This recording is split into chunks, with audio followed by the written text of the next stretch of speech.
longan blong you. All the leaders of this country come longan blong you. Look out to me, giving belly lo mipla, giving good ting ting lo mipla, helping mipla long this day. Time mipla stop lo this ground long leading more people, long making work lo this country. We ask him you, I stop on the mipla. Thank you long all get a good plus something you make him mipla to thank you. Long this day, if all get the members, like making this baitan where God you've been lining mipla long. Our Father, who art in heaven, hallowed be thy name. Thy kingdom come. Thy will be done on earth as it is in heaven. Give us this day our daily bread, and forgive us our trespasses, as we forgive those who trespass against us. Lead us not into temptation, but deliver us from evil. For thy is the kingdom, and the power, and the glory, forever and ever. Amen.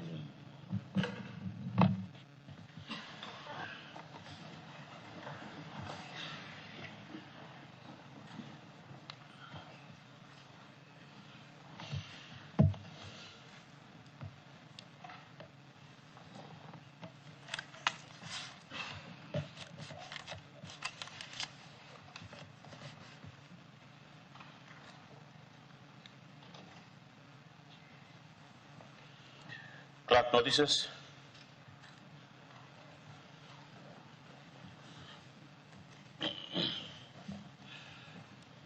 The Minister for Justice and Attorney General gives notice that he shall present a proposed law to alter the Constitution and for related purposes.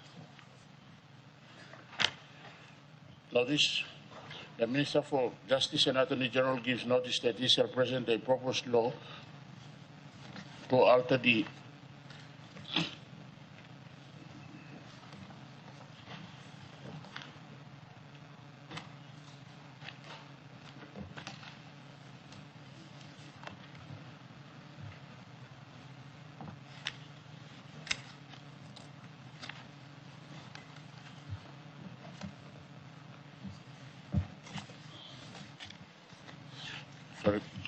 The Minister for Justice and Attorney General gives notice that he shall present a proposed law to A, to implement Section 165, 167, 168, 1693A, and 170 of the Constitution, and B, repeal and replace the organic law on the terms and conditions of employment of judges, 1972, and for related purposes.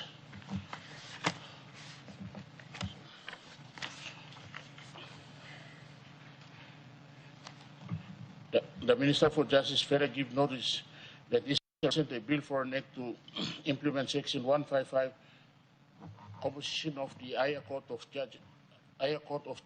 Justice of the Constitution by providing for determination of number of judges of the Higher Court of Justice, and B, repeal and replace the National Court Number of Judges Act 1984. Any petitions?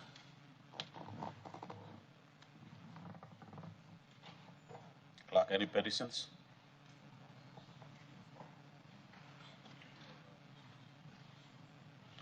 Leader of Government Business. Mr. Speaker, I ask leave of Parliament to move a motion without notice. Leave granted. Mr. Speaker, I move that so much of the standing orders be suspended as would prevent the Parliament debating the 41st anniversary of the National Parliament House and the unveiling ceremony of the statue of the late Right Honourable Sir Michael Thomas Amare, and reflecting on the 50 years anniversary and beyond. The question is that the motion, oral member, I'm already in the process of, and that motion is out of order. That's what I'm trying to correct. honorable member, there's a procedure there that if you disagree on the motion, I will ask for a aye and no. And if there be a division on this, you can call for division, and there can be a vote taken on the motion raised by the Minister of Leader of Government Business. It's a point of order. It's separate from a vote on the motion. That is the reply I gave to you on that, and that is the procedure we will have to follow. I already asked the Leader of Government Business, leave has been granted. and he now moved the motion. The question will be asked on the floor, and there will be a question asking. Those in favor say aye, and those say no will say no, and if there's no, there can be call for a division, and that division can be entertained on a vote so that that can be as what we have asked for. Mr. Deputy Speaker, I don't wish to labor too much on that point, but my point of order is separate from the Honorable member, I think I have already made it very clear to you in regard of what the procedure we follow. If you don't agree to this, there will be a vote on the motion that is being placed by the leader of government business.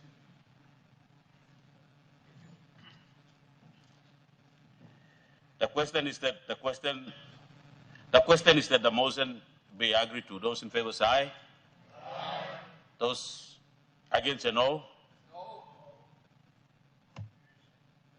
Ayes have it.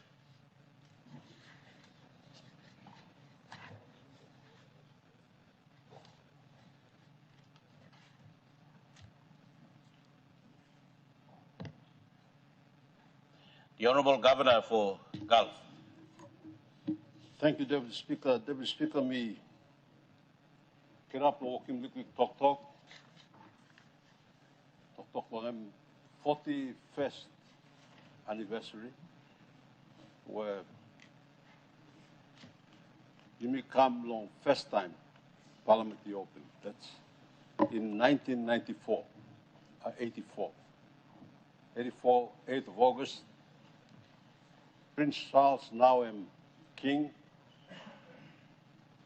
belong Commonwealth, and we come, and then was welcomed on the steps of the Parliament in a very boisterous manner by a group of Manus dancers. Amongst them, of course, was our member for Manus Open, who represented all of us, the people and the cultures of Papua New Guinea in a boisterous manner. Of course, she was, like all the other Manus dancers, with the boobs that are free, and that made, of course, headlines all over the world. So, Mr. Speaker, Deputy Speaker, along this little time, 84, is coming up now. Long experience below me, when we sit down where Tomuresa sit down, Honorable Tomuresa, where Honorable Deputy Leader is sitting down, now on backbench, one time palace where Honorable John Rosso is sitting down, now my staff long Sir Michael, Sir Rabi, now come up departmental head, me walk about inside Lohia long this lot of time. So me like share a little bit experience me got. This parliament has 20,000 square meters of floor that we all enjoy. In order to make this a democratic country, a country based on democratic principles, and this House represents all of us from all the districts and the electorates and the provinces in our country. This is a place where we have fought a bloodless fight, a place of opposition and government, a place where laws are made, a place also where civil society has come to express their dissatisfaction or points of view in ways that sometimes are dramatic. And I take the example from in the 80s when mass demonstrations were held on pay rise during the Rabi Namalio times, to the Sandline crisis, and of course, during the life of the Parliament, the pay increases that cause problems and mayhem throughout NCD.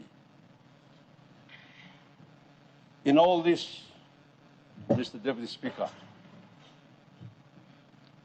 we as members swore on the Bible and gave oath of allegiance to serve this country without fear or favor, near where you are sitting. And in this floor, we try to discharge our duties as best as we can. In all the times I've noticed a few things that are right and a few that are wrong, that we ought to put right. And I want to take this opportunity and time to highlight some of them. Firstly, the Parliament, since '84, has not spent any time in what the Constitution asks us to do, and is to look at the underlying laws of Papua New Guinea, to look at customary law, to look at Christian principles, and to define and revise our laws to suit the society that we are trying to bring. I urge all of us to think about this carefully, Mr. Deputy Speaker, and to ask the government to put some thought into it and to ensure that the Constitutional Law Reform Commission takes this into account, and we work together with the parliamentary committees to make a start, a proper start, a real start. Secondly, Deputy Speaker, do we have winter here? Do we have autumn here? Do we have spring here? Do we have summer here? Yupla, thinking good. Our budget cycle is divided into 4 cycles, and our sitting is 4 times a year, and the number of days are constitutionally specified. Observation blow me on this practice, Mr. Deputy Speaker. It is unfair, it is convoluted. We have Lahara and we have a dry season. We have 2 seasons. You plant, you grow, and you harvest. There's a time it rains, and there's a time it is dry. So it is about time, Mr. Speaker, that we look at changing this country, changing the way we sit, to make it, you can keep the number of days, but to have 2 long sessions in a year that makes up the number of days that we are required to sit. And why do I say this, Mr. Speaker, Deputy Speaker? It's because you know committees of Parliament are not working. We hold LLG elections, which we haven't done, but when we do, LLG meetings have to wait, provincial meetings have to wait, and we hold meetings 4 times a year. I think we should hold meetings at 2 main periods. We have 2 seasons in a year. We should have 2 main sessions in a year, with about maybe 2 months, 1 month dedicated to the committees that must mandatorily sit and get the business of this Parliament done, which we have not done. And then Parliament can then flow from there. I say this with all seriousness because we don't do work, and the Parliament, of course, is understaffed and it's under budgeted. Deputy Speaker, my third issue is the administration of this Parliament. The chair you are sitting in, the chair of the Speaker. It is an arm of government. The Parliament is the third arm of government. The third arm of government is the one we draw the executive from. Mr. Speaker, Deputy Speaker, my view and my stand is that the Speaker must be neutral.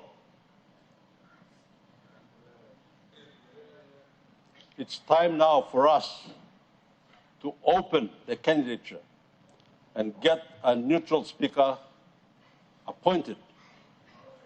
If he's a member of Parliament, once he's appointed, he must resign as a member of Parliament and take that office as a constitutional office holder.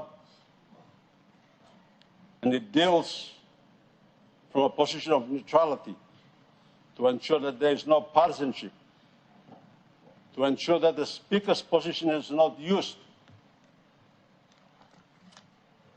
as a stepping stone to become a Prime Minister or for another purpose. Honorable Governor, I interrupt you. I haven't informed the House that your debate will be for 10 minutes.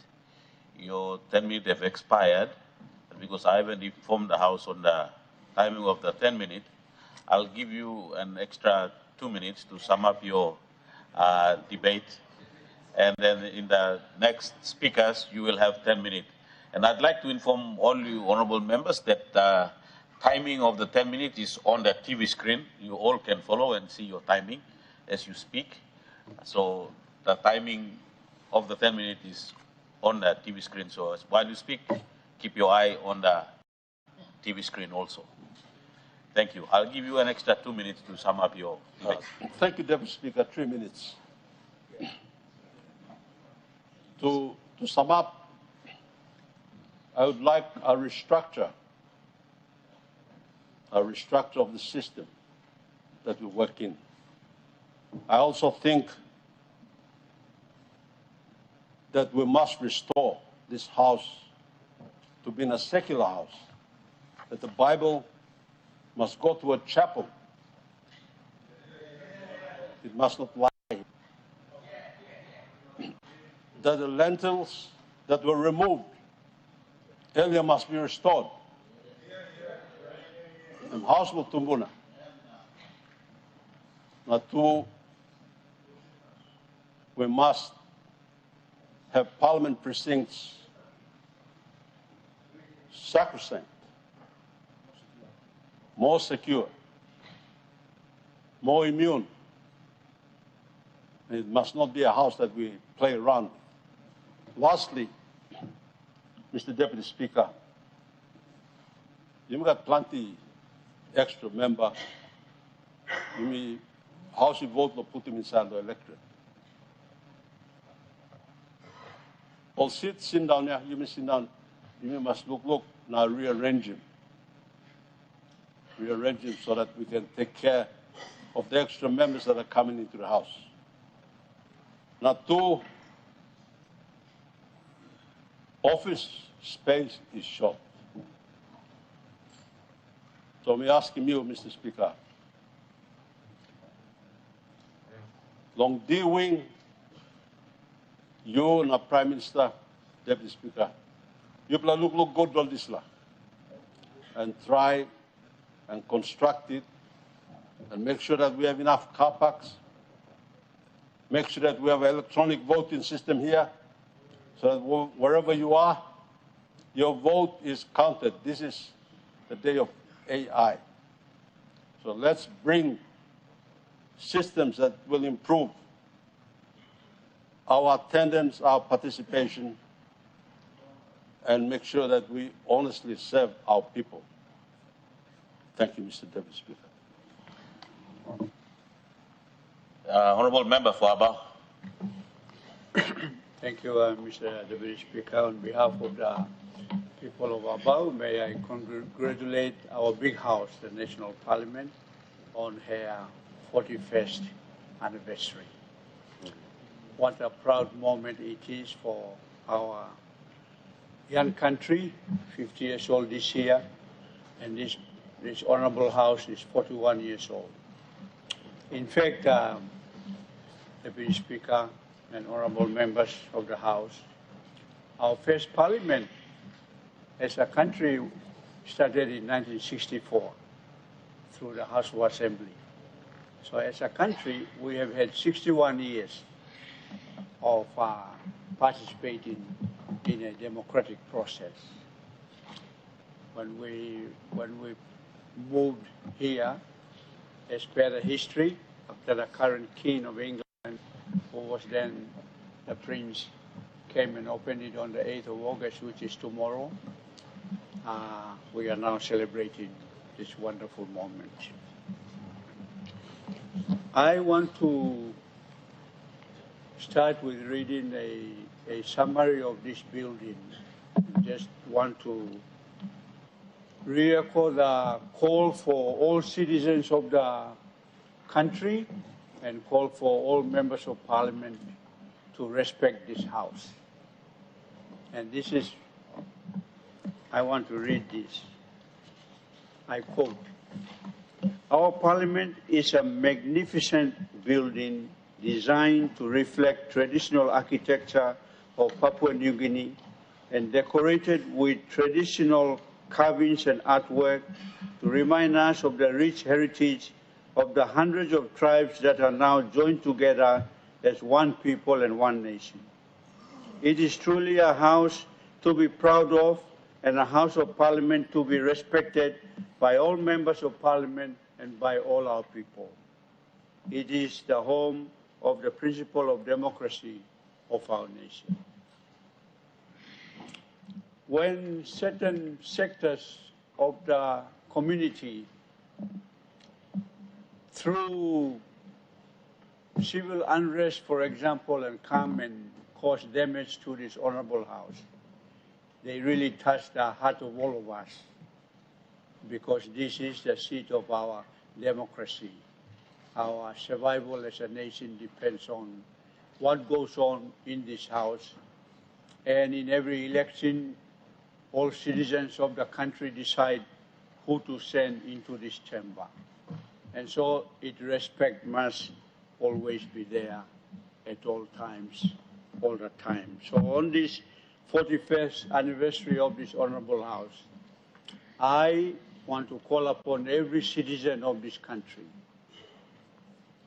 and including us, to always honor and respect this beautiful building. I mean, I've been to also some parliaments around the world too, and I can say that this is one of the most magnificent people's house in our beloved country.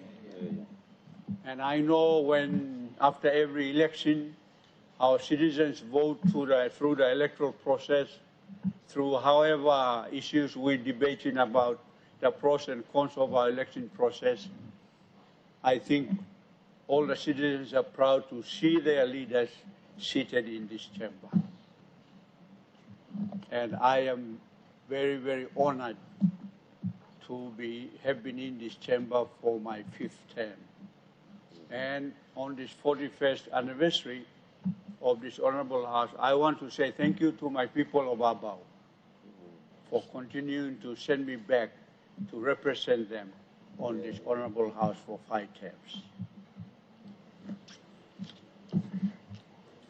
I want to point out some things that I have observed sitting here for 5 terms. Particularly point out Section 54 of the Standing Order, which says that when members of Parliament enter the chamber and sit, they must not be walking around like it is a marketplace. So many times, including today, when we entered this honorable house on her 41st anniversary celebration week, we are also treating it like a marketplace. And so, the standing orders say when we decide to come in the chamber, we don't go and walk around, talk and shake hands with everybody else like it's you do that on your side in the government and on our side in the government before you come in. The second point, Honorable Deputy Speaker, I want to raise is the center of this honorable house is the chair on which you sit on. That must be recognized. The center of this honorable house is the chair that you are, because that is that has the highest authority. Your chair has the highest authority. This is why when you come in, we all bow. This is why when we cross in front of you, we all bow before the chair. And so the authority of the chair must always be respected. And so when the chair makes a ruling on whatever, Imiogera must shut up and sit down again. Because the authority, this is the middle of this chamber, and the highest point, they say, in any parliament is the seat of the chair, because the Constitution has given it authority.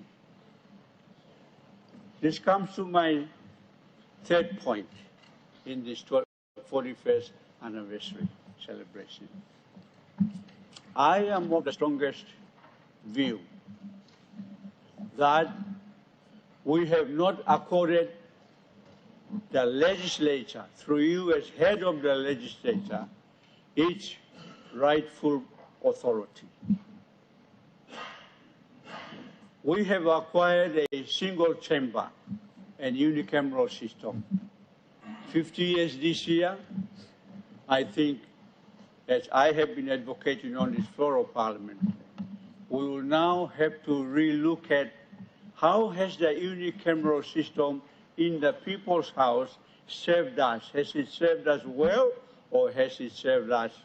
There are some issues. And I, for one, believe the big issue is the executive arm of the three arms of government has overtaken many times, influenced the legislature.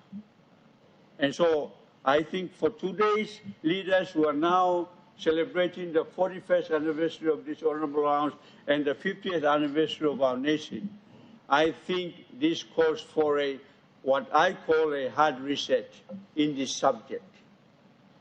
And therefore, I will repeat my call for us to seriously look at the possibilities of moving to a bicameral system.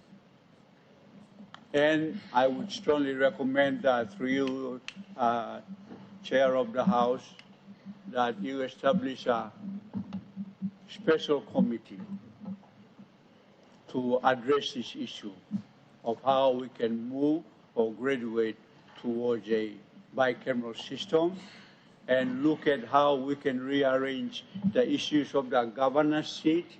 We are now debating for them to go back at full-time premiers like before, and that will open up the other 22 seats. Maybe the upper house then have 22 seats, and then we have 22 seats dedicated for women for the lower house, and so we create those spaces. Those are the debates. I hope that the committee that I'm recommending can look at those holistically.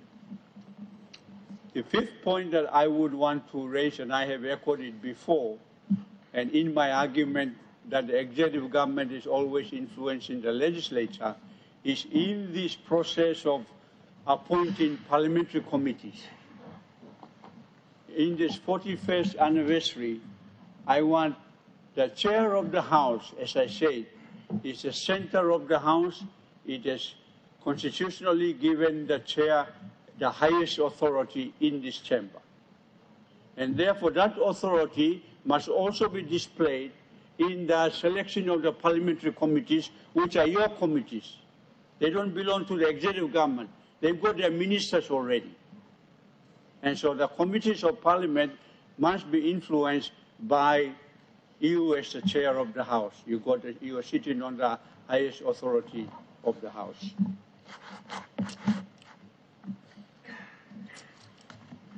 Thank you, Mr. Speaker. Welcome. And so, my strong suggestion on this 45th anniversary is that, consistent with the number of ministers through the executive government, I strongly recommend that the Parliament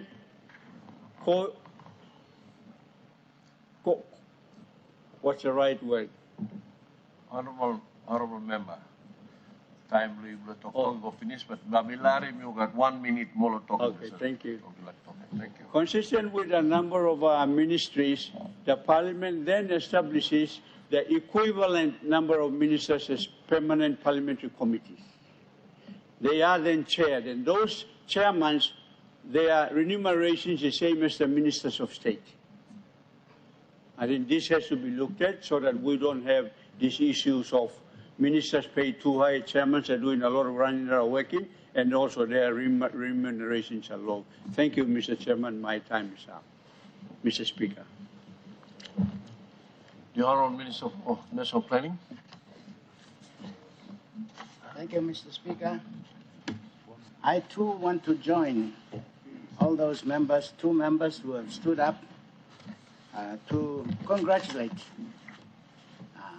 the Papua New Guinea, congratulate members of Parliament for taking the time to debate on this 41st year of the life of this Parliament. Mr. Speaker, I know we have been given only 10 minutes to speak on a matter that is so important that it's a little unfair. But anyway, you allowed us to speak for 10 minutes, so I will speak on one or two things. I'm sure this Parliament is full of history. This Parliament is, in a way, the history of Papua New Guinea.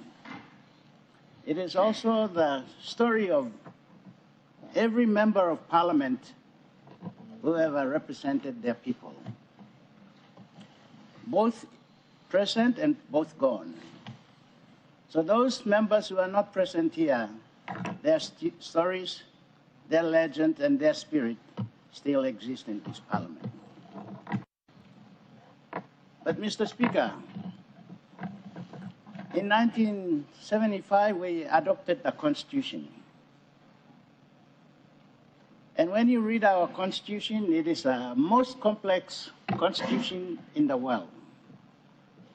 The expert lawyers, smart lawyers will confirm that it is the most complex Constitution on this planet. It is so thick. And if you include the organic laws, it explains why it is the most complex constitution in the world. But when you remember at 1975, all our leaders were not as educated as all of you. They were real leaders that came from the village.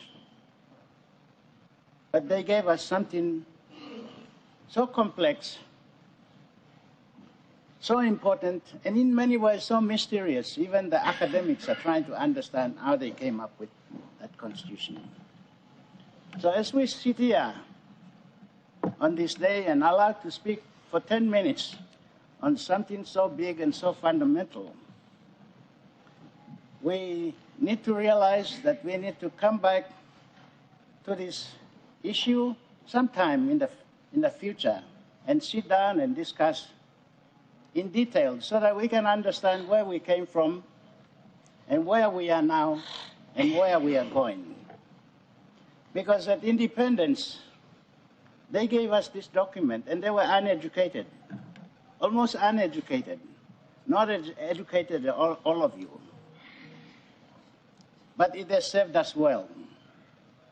It gave us the fundamentals of how to run a country for a very young country that did not have much experience in the area of democracy and in the area of governing. And we've done very well because after almost 50 years, we are still here. We are still here and we still have a democracy. But when you look at the Constitution, you will understand why we are still here. And because I have only 10 minutes to talk, I will only talk about one or two things that not even the Constitution talks about. And not even documents have been written on why it is so important, but that's something that holds us together as a nation and as leaders. You see, when you look at complex Constitution, you read and read and read, it has all the answers to all our problems in this country. If it is not there, look again. And if you cannot find it, you keep looking. Because that Constitution refers to no other constitution on this earth. Meaning, if the answer is not there, the answer is not outside, it's in the Constitution. That is the beauty and the most powerful thing about our Constitution. We have to keep looking inside to find the solutions to all our problems. But we've been lucky in this country because we have had some great leaders. All the prime ministers of this country, we've got to say thank you to them. They brought into this parliament something unique, each of them. Whether you agreed with them or you didn't agree with them, you've got to respect them for what they brought into this parliament. I say this because I was there in Parliament in 1974. I started work in 1974, so I saw all the leaders. I saw all the prime ministers. And at independence, all those leaders, many of them did not speak English, but they spoke very good Pidgin. And they were very good leaders. In fact, they were all born leaders. They were not money leaders. They were not election leaders. They were not academic leaders. They were leaders.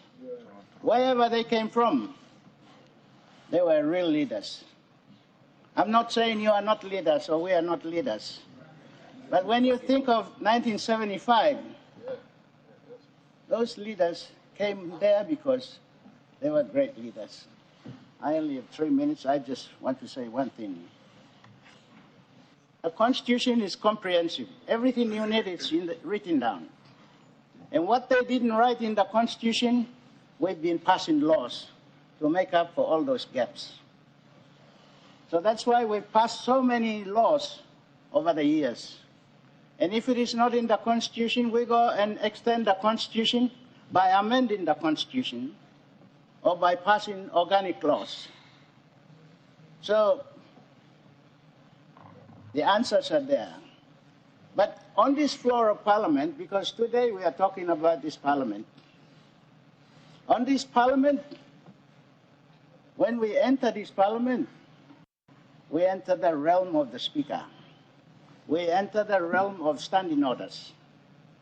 Sometimes the rules don't apply except the standing orders. And on this Parliament, the Speaker is the boss. And because of the separation of powers, Judiciary, Chief Justice is the boss. In the Executive, Prime Minister is the boss. But on the floor of Parliament, Speaker is the boss.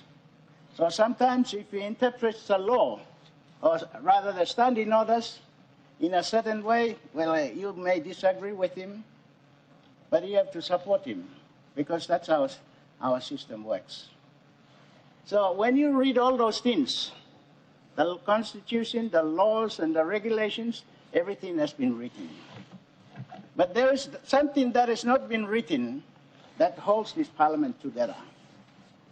And that is when the speaker makes the ruling, you must respect him. That respect is not in the rules. It's not written, it's not in the constitution, but it is the custom of this parliament.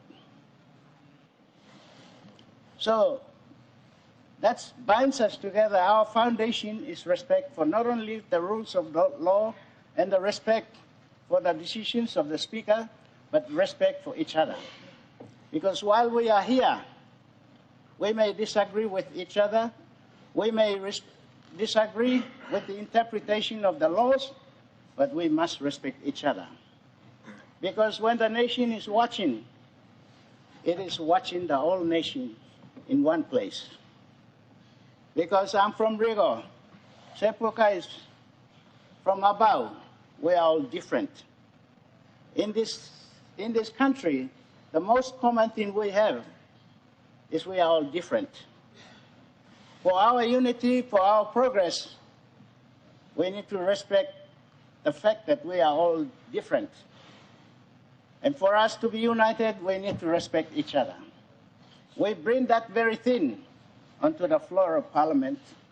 And today, on the 41st anniversary, we need to agree and acknowledge that the respect for each other, respect for the Constitution, respect for our people is the thing that binds us together.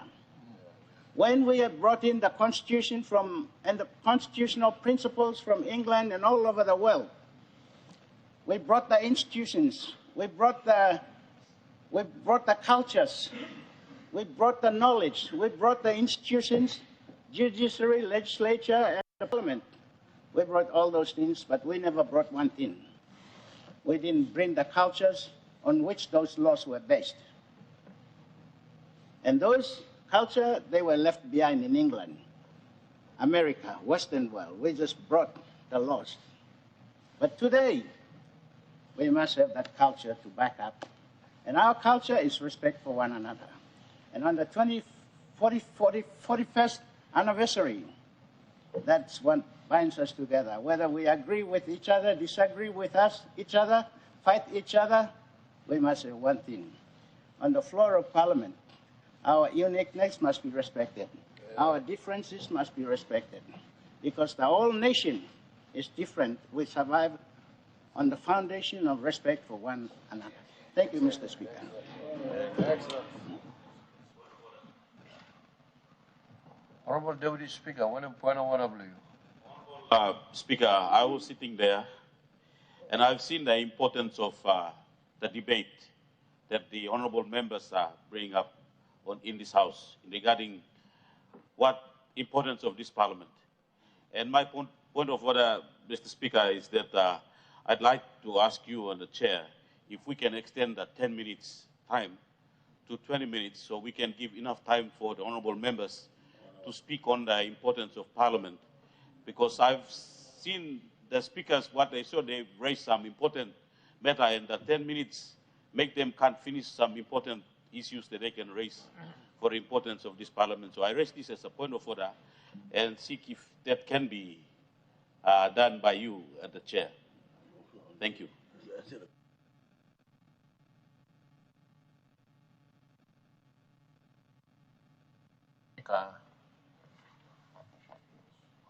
Honorable Deputy Speaker, point of order, WME. So she will sit down to see a past time that you extend him by your right.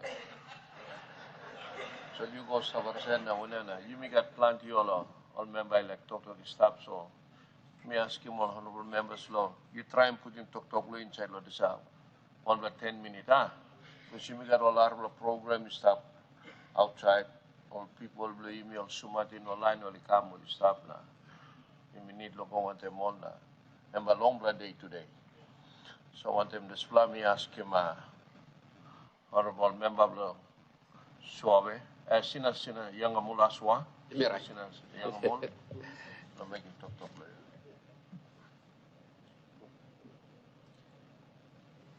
Thank you, Mr. Speaker. On behalf of the people of Sinisene Yangumug, I congratulate you as the head of the legislature for the successful operation of this edifice, our national parliament, successful operation for 41 straight years.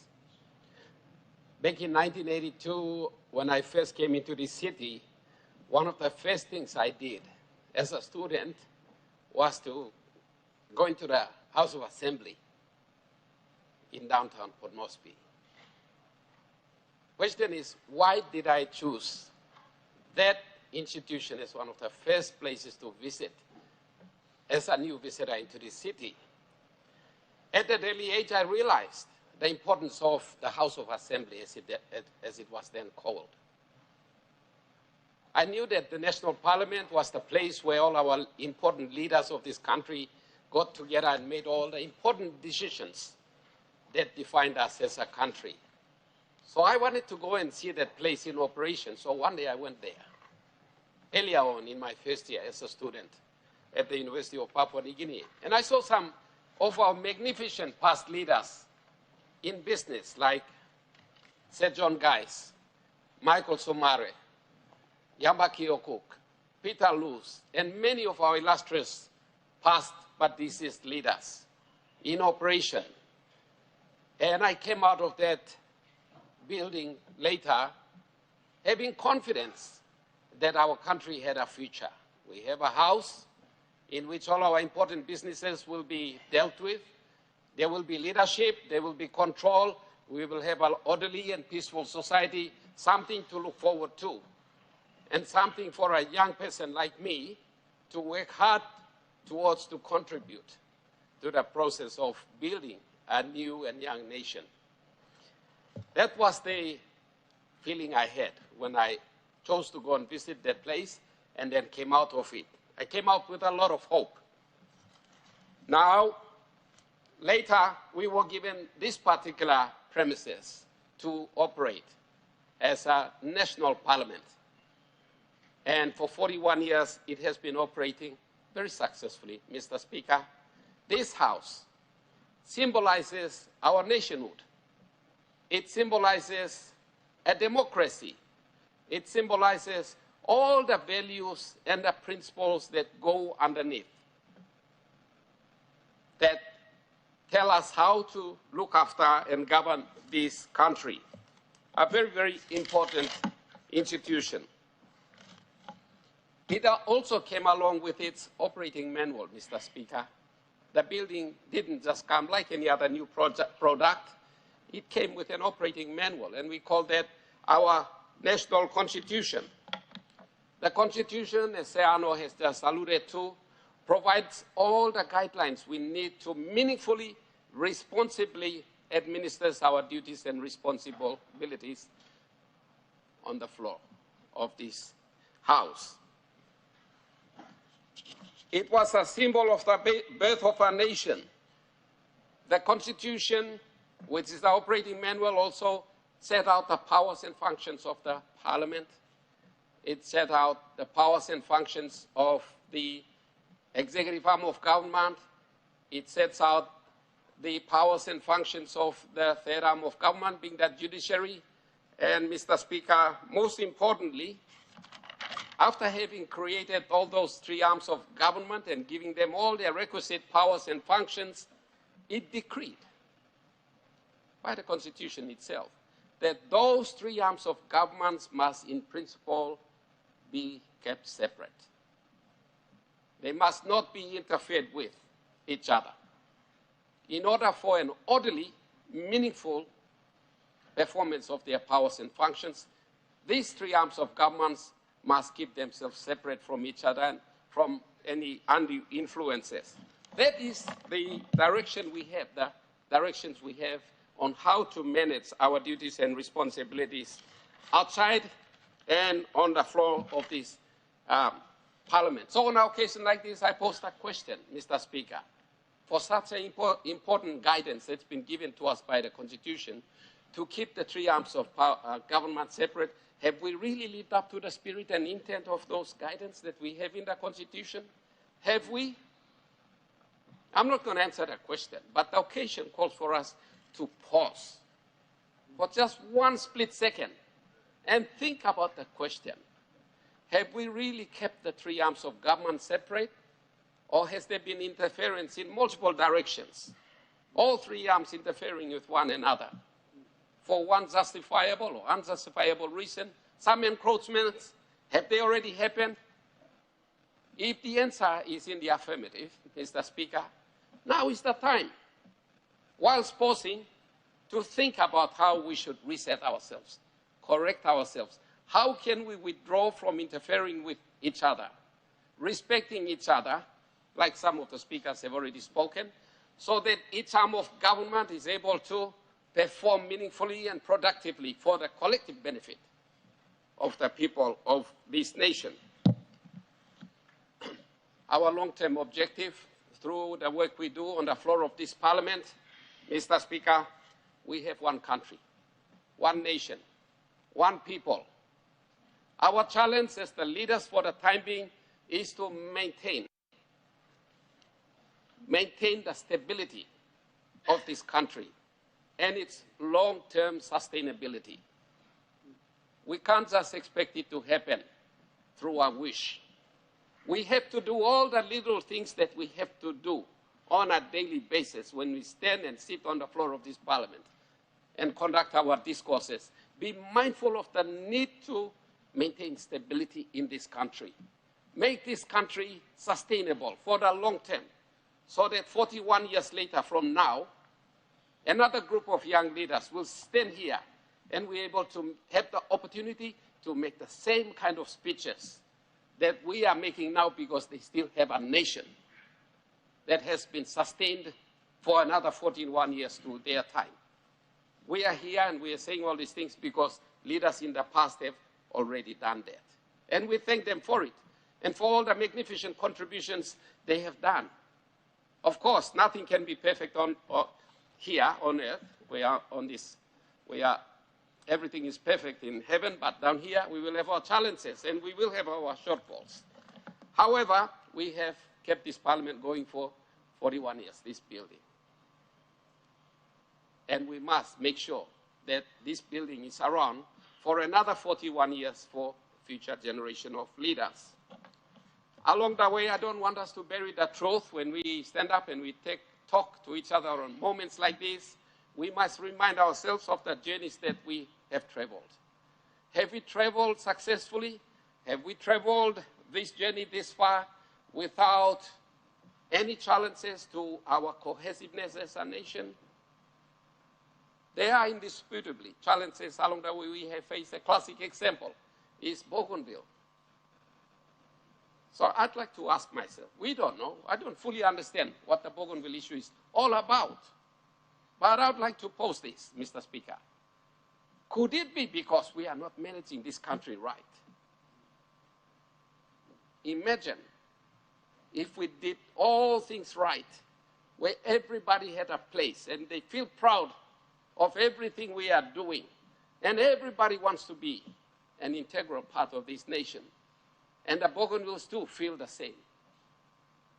Would they entertain that notion, that idea, that feeling of wanting to split from us? Would they? If we did everything right, as far as all our people are concerned, including our people of Bougainville. Maybe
many people seek such an office, such a privilege and such an opportunity, but only a few of us are able to make it to Parliament, Mr. Speaker, and to get a fourth term is a great privilege. I don't take this privilege for granted.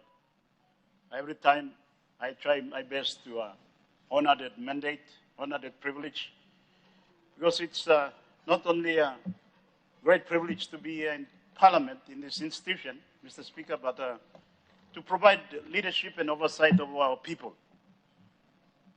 in this story of Papua New Guinea.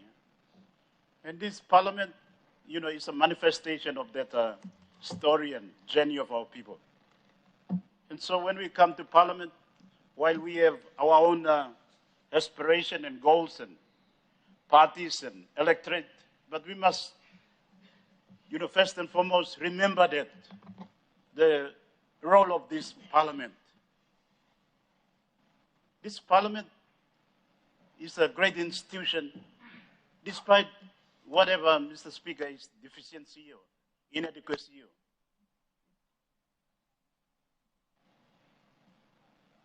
It is what our founding leaders, Grand Chief Sir Michael Thomas Somare, Sir Right Honorable Sir Julius Chan, Sir John Guys, Sir Bial Oluwale, Sir Paul Lapun, so many leaders who have enjoyed this privilege, and especially our founding fathers. They had this great idea, led by Grand Chief Somare, that this, Mr. Speaker, sometimes I describe it as an impossible nation. An ambitious goal can come together and become a real nation. Can be a nation where all these thousands of tribes, 860 languages, thousands of cultures and traditions, and our own different stories. All the tribes having their own, you know, stories about their heritage and ancestry and where they come from and how they travel, and so many different, you know, routes and journeys that we have traveled. But in 1964 and 68 in particular, going to the end of the 1960s and into the beginning of the 1970s, our leaders at the time made this decision to bring this nation of 1,000 tribes to come together and become one people, one country, and one nation. And this institution, the Parliament, manifests that noble vision and goal. And so when we come here, we must remember this first and foremost. I want to use this occasion to impress on all of us, those we are privileged to be here today, and those who are to follow us in the next 41 years and beyond. We must understand this. This anniversary, Mr. Speaker, also falls within our 50th anniversary. And if we look back, we've had highs and lows, goods and bad, so many challenges. But Mr. Speaker, these 50 years has been 50 years of nation building, trying to manifest this great dream to make it real. And it is through this Parliament that we must really uphold this golden vision to make this one nation, one country, one people become real. So it comes to how we conduct ourselves, the speeches and the debates that we hold here, how we, you know, express ourselves in the posture that we emit to our people. That first and foremost, we must uphold that vision. No matter we are in the government or opposition, or we agree or disagree, but we must debate with dignity and highest respect for each other, because we are still continuing this journey. Mr. Speaker, some of the countries in the world, they are not as diverse as us. More, monogamous, or what is the word? Having maybe one ethnic group or one language or even one faith, one religion. But you look at their history and their record, we can be proud that despite all our differences and diversity, we still relatively still strong, still robust, still he has continuing this journey of making this impossible dream become real. And so we should celebrate, we should mark this occasion, and we should strengthen it. And I would like to acknowledge all the debates and expression that has been expressed by previous speakers, members of parliament. Acknowledge all of them. Very, very important points that have made, Mr. Speaker. I want to also acknowledge and, give our highest respect to all our predecessors, members of parliament since 1964, House of Assembly 1968, and since independence 1977 up to now. Consciously or unconsciously, we have congregated here, they have congregated here to keep on this journey and bringing our people closer and closer together to be able to build this nation and make it greater and better, more prosperous, more successful into the future. That's the challenge that we face. And so at this juncture, Mr. Speaker, I too would like to contribute to how we can make this parliament perhaps more sort of successful, or able to enable the leaders of today and tomorrow to be more productive, doing and performing our duty to the highest level. So I want to propose some points too that some of the previous members of parliament have already mentioned. I think first and foremost, Mr. Speaker, we must maintain the supremacy of parliament. This parliament is the manifestation, and we are here to express the will of our people. It must maintain its supremacy. The parliament too gives life to the executive. The prime minister gets his mandate from the from the parliament, not the other way around. And so the proposal that member for Abba has mentioned, we need to take this seriously, especially the committees. The committees should be the business of the speaker.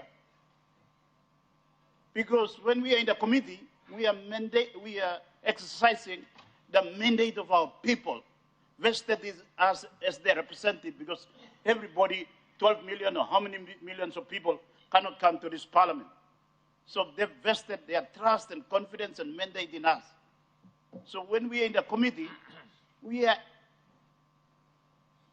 using the power of our people to bring accountability to executive government, or to the NEC, or to the bureaucracy, or to the provincial government, or to all the agencies of government. And so when we are going now to thinking about the next 50 years, Mr. Speaker, we must start to think about this reset. And I would like to ask to really seriously think about it. Think about the parliament, this institution, maintaining the dignity of our people, the unity of our people, maintaining the progress of our people. I also want to suggest support to this proposal for us to have a bicameral system. Yes, there's a debate that governors should go back to the province. We can have that too. But at the same time too, the proposal to have governors become upper house, it's also a good proposal, because we can have check and balance on each other. Because sometimes, a lot of times, government, since I came in 2007 up to now, you may supporting government blindly because we are part of the government. You may agree or not, or something you right or not, just to make the government happy or the prime minister happy. You may pass him talk to us. There's no real check and balance in the parliament. Option here, I'm legally number the solia. Now you block 15. You play can talk to. Deputy option leader, you can talk to. You man talk to about the numbers by drowning this valid points play blood. So if we have a bicameral, then the upper house is an opportunity to check on the decision of the lower house, whether it's about legislation or constitutional amendment or, amendment to organic law or the budget. The upper house has got a chance to revisit it so that decisions are made as much as possible in the interest of our people, considering all aspects. Now, number 3 point, I talk to and 10 minutes, short time. Since 1975, he coming up now. This parliament has largely been a union mandatory. That must change. It must change, Mr. Speaker.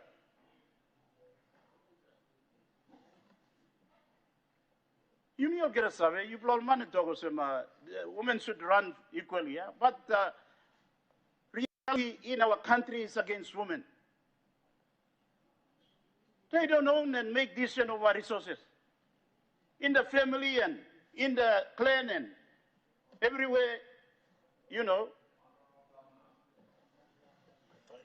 Bami was fair because maybe talking honorable member of law about long, finish him in 10 minutes, now you go average finish now, so you wind him around talk. All right. Talk. I'll just, last 2 points or 3 points, will I talk, huh? Huh? Me got time yet, Mr. Speaker? You got 4 minutes. No. 3, 4. You extra go 4 minutes. All right, thank you, Mr. Speaker. Plenty of member like to talk to them. You got plenty point. Me write him all points, yeah. Okay, thank you. Mr. Speaker, me to thank you for giving me opportunity to talk now. Let's mark this day and let's contribute to setting a strong foundation for the future. Thank you. Honorable member of Yalibu Pangia. Thank you, Mr. Speaker, and thank you, Lord, you giving me this opportunity, Lord, giving me talk. Joining all Narbla member of Parliament, Lord, congratulate him, Parliament, the Speaker, you yet. Joining all people blow you me country, Lord, this Lahamas, also Parliament blow me established in 41 years, me master of this plan. Now, this time, it's important that we recognize the efforts of many who've been before us in this House who have made this very possible. 41 years of existence in our nation, which is a challenging nation, Mr. Speaker. But we've been able to continue to maintain this as a shining example. It is an house that reflects our nation, Mr. Speaker. It's an example of the sort of democracy that we continue to adhere to and practice in our country. So, Mr. Speaker, it is important that you look well on this plan. But also, Mr. Speaker, apart from it being a symbol of our nation, I think it also reflects many of our aspirations and diversity which reflects our country as a nation. plenty of you got plenty of different languages, cultures. Now, you got also plenty of different ethnic groupings, tribal groupings. But in this house, when our founders have created our nationhood, I think, it has served us well. We've been able to manage those challenges quite well, and we continue to maintain our unity as a nation, Mr. Speaker. So, Mr. Speaker, it is important that this Parliament and ourselves as leaders, we continue to maintain these values.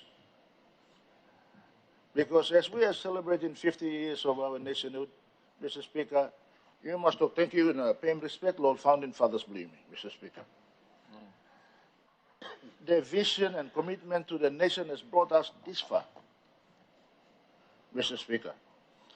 Now, we as leaders, we have to continue to value those beliefs that our founders have and the vision that our founders have seen for our nation. And me looking also, Mr. Speaker, this Parliament over the many years has made some historic decisions that has shaped the nation itself. And of course, into the future, there will be more decisions that will continue to affect the way our people live and conduct themselves in the country. So, Mr. Speaker, I think that it is important that as leaders now, on September 17th of this year, it will be the first day for the next 50 years. The sort of decisions that we make today will be the stepping stone on which future leaders will continue to manage our nation. So some of the issues that we are discussing here today and over the past is, of course, going to be an important part of the future for our country and our people. So as we pay our respects to our founding fathers, Mr. Speaker, I take this opportunity to congratulate you and your office and the team that has arranged the statute for the founding father of our country, Sir Michael Thomas Omari. I understand that we are going to unveil that today. I congratulate you and on this very important occasion that this is happening. And I want to thank parliamentary staff and parliamentary committee, particularly Honorable Johnson Wapunai, who has worked closely with our friends in Indonesia to bring about this. And we welcome. And we welcome. It's only fitting that we welcome the people of Angkoram. One of their sons is going to have that honor in Parliament today, so we welcome them. And we also welcome our friends from Indonesia who are, I understand, with us on this occasion. So, Mr. Speaker, without their wisdom and the wisdom of our other founding fathers, we will not be a thriving nation as we are today. We have been existing as a united and nation for 50 years now. And sometimes we are hard on ourselves because of the global community that we live in and the improvements in the technology, and we start to compare ourselves with everyone else around the world. You look at the United States and Australia and all this, they've been in existence for hundreds of years. Hundreds of years. You look at the European countries, they've been in existence for thousands of years. So sometimes we are hard on ourselves thinking that we should get there so quickly. But they've built their resources and capacity and all these things for over those thousands of years. Before you saw line to also fight law. Place number law too. So I think we need to sometimes pause and take stock of where we are and what we have achieved. As a nation, we haven't done so badly. We are easy to criticize and we are easy to blame each other. But we are always lacking to praise people and encourage people. So, Mr. Speaker, as a nation, I think sometimes we need to reflect on the things that we have done and things that we are going to do into the future. And, Mr. Speaker, one of the interesting points both other speakers have mentioned It's about how we conduct ourselves in making decisions and formulating policies and framing legislation in this House. I've been privileged enough to be here for few years now. I came here as a young man with black hair. Now I will be retiring in the near future with a lot of white hairs and no hair at all. But you know, I've seen, you know, we've made mistakes, we've achieved a lot, but you know, it can be done a lot better. When you look at places like England and you know, where we inherited our Westminster style of government, and you look at places like Australia and even United States, Canada, there is accountability in the process that they have. Today we have 3 arms of government that our Constitution has provided for us. Very noble, but the functioning of it has not served us well, because we have overlapped each other's responsibility, and sometimes that makes a lot of compromises along the way. For instance, in United Kingdom, in England, you have the House of Commons, and you've got the upper house, with the Lords, House of Lords, or whatever they call it over there. In Australia, of course, they've got the House of Assembly, and of course they've got the senators out there. Same thing in Canada and everywhere else. In PNG, we have only 1 parliament. Sometimes we find that, you know, over the past and even present, we have had executive government in parliament, sometimes dictating terms. We can't deny that. That has happened in the past, and it will continue to happen into the future if we don't take stock. And what that does is compromises the parliament's authority as an independent arm of government. I think it's time now that as we move on to the next 50 years, we need to set the foundation. This term over the next 2 years. It will shape the future. Whether we have an upper house or lower house, or we have to separate the executive government from parliament. Where parliament can hold the executive government to account, Mr. Speaker. Parliament committee system, as the governor for Gulf has stated, must be upgraded and improved under your leadership, Mr. Speaker. That way, when they've got their own budgets, they've got their own ability to operate, Mr. Speaker, you will see that many of them will not be vying to become ministers. For a small country like ours, we've got too many ministers, Mr. Speaker. It works for us, for politics, but it doesn't work for the nation, Mr. Speaker. So I think, you know, we need to find a way. I think it's time now. As I said, 17th of September, it will be the first day for the next 50 years. It's time that we take, and in 2 years' time, we will be going to the elections. We must not be afraid to make these decisions, Mr. Speaker. Why I say this is because we are not going to be here forever. It must not be about us only and whether we stay in power or we lose power. It does not matter about that. It's about what we do for the future for our country and our people. And I think it's time for us to give this gift to the nation about increasing more accountability in the way we make decisions, the way we formulate policies, Mr. Speaker. So, Mr. Speaker, you know, in conclusion, let me say that, you know, we are today leaders of our people in our country. You know, we've been privileged to give that honor by our people. In return, we have an obligation to the nation and our people to lead. And to lead, it means it's to serve, Mr. Speaker. So, Mr. Speaker, let's set the foundation to serve our people over the next 50 years. And I urge this Parliament to take stock and make those decisions. These are tough decisions, Mr. Speaker, but it's good for the nation. And I think time has come. Thank you, Mr. Speaker. The Honourable Member for Rabaul. Thank you, Mr. Speaker. Mr. Speaker, I rise to express on behalf of my people of Rabaul District, on behalf of all the people in East New Britain Province, our sincere appreciation for the leadership that this country has been blessed with since maybe before 1964. And officially from 1964 up until independence and until now. We owe it to our leaders in the past.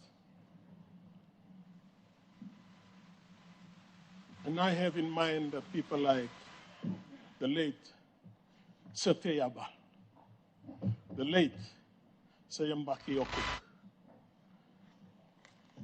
Sir John Caputin, former member for about my predecessor, Epineriti Timur, late Damien Kerekou. I'm mentioning leaders from my province and also from other provinces that I can recall. But they were very wise leaders. And I really mean that. Because at that time, I was a young man. Already a young man, and I heard of these names. And I read about what they said in the former House of Assembly. And a lot of what they contributed in terms of wisdom, knowledge and wisdom, has transported us since that time until now. Well, until independence, self-government in 1973, and then on to independence in 1975. From 1975, 50 years since then until now. And leaders have changed in those years. They've come and gone. And we appreciate all of them. I rise to express a sincere appreciation of the people of East New Britain province for the leaders that led us. Leaders in movements like the Harleys, North Bougainville, the Mataungan Association, the Warte, Kivung, and many other pro-independence movements during the colonial era. They were fighting for our independence. They wanted nothing less than independence. And the colonial administration at that time saw the wisdom in what they were fighting for, what they were asking for. And some said, some are still saying, that Papua New Guinea is blessed that we did not attain independence with blood in our hands.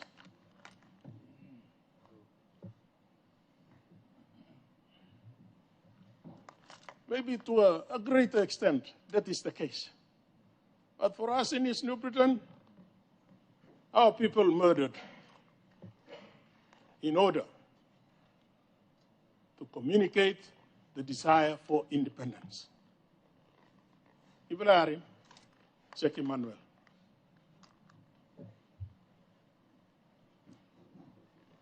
With hindsight, people, I regret him. Desolate independence. Yes, those who perpetrated the willful murder of the then administrator, Sheikh Emmanuel, they served their time in prison.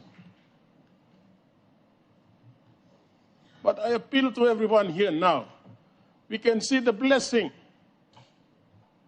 You may come inside, yes, you may come about long elections.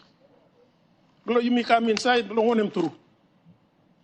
Because leadership, we need to understand what political leadership is, what it really means in terms of contributing effectively to the progress of development in this country.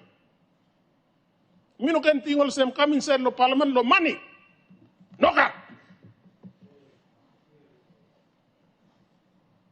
You may come inside. Lord, lead him good, all people believe me.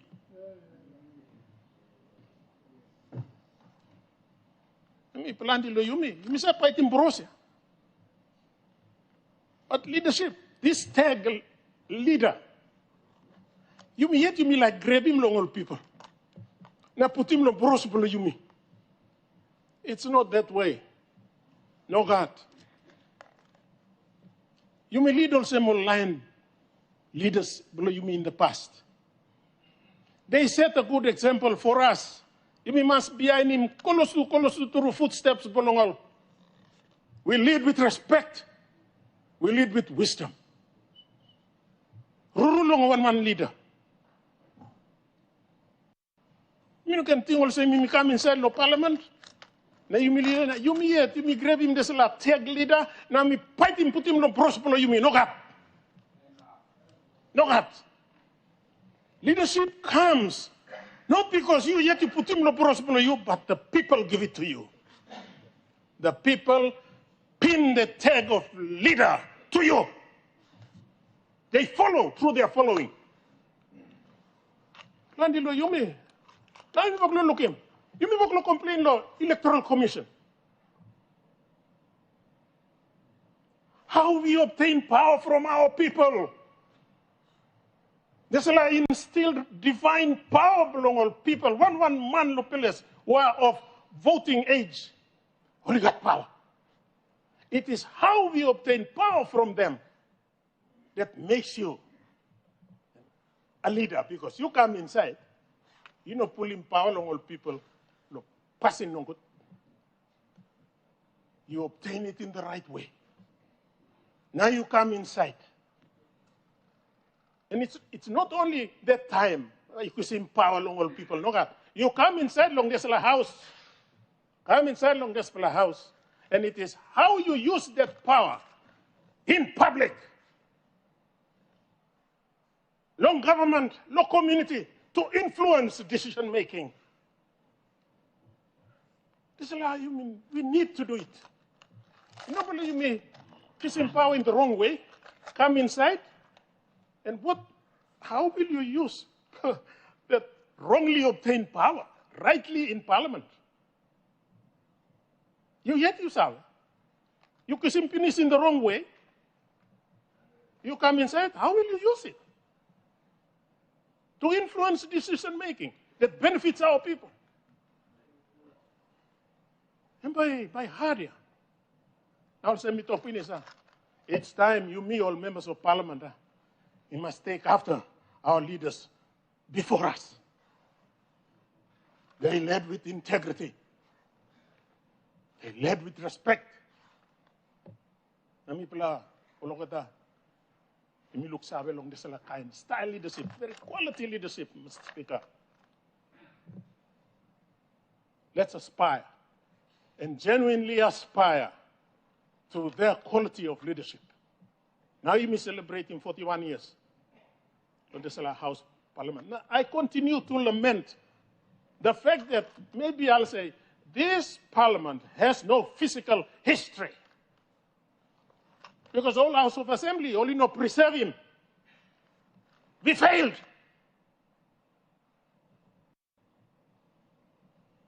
And some of us, leaders now, ought to feel guilty because we were involved in the demolition of the preservation of that House of Assembly. We didn't see the historical significance of that House of Assembly. Not preserving that was the first house in which all elders, believe me, all leaders in the past, they met and sat and made decisions to benefit you and me now. Now you misalim, you may bagarabi. Now you go there, you see something different. It's not the old House of Assembly where people are you go inside. Still timid, we went in there. We were introduced to that whole House of Assembly. And we saw these esteemed elderly leaders who were there. Many of them. You see, same here. I always feel ashamed that this parliament, 41 years, does not have a physical history. All Rouse in finish. Who removed it? Greed. Removed it.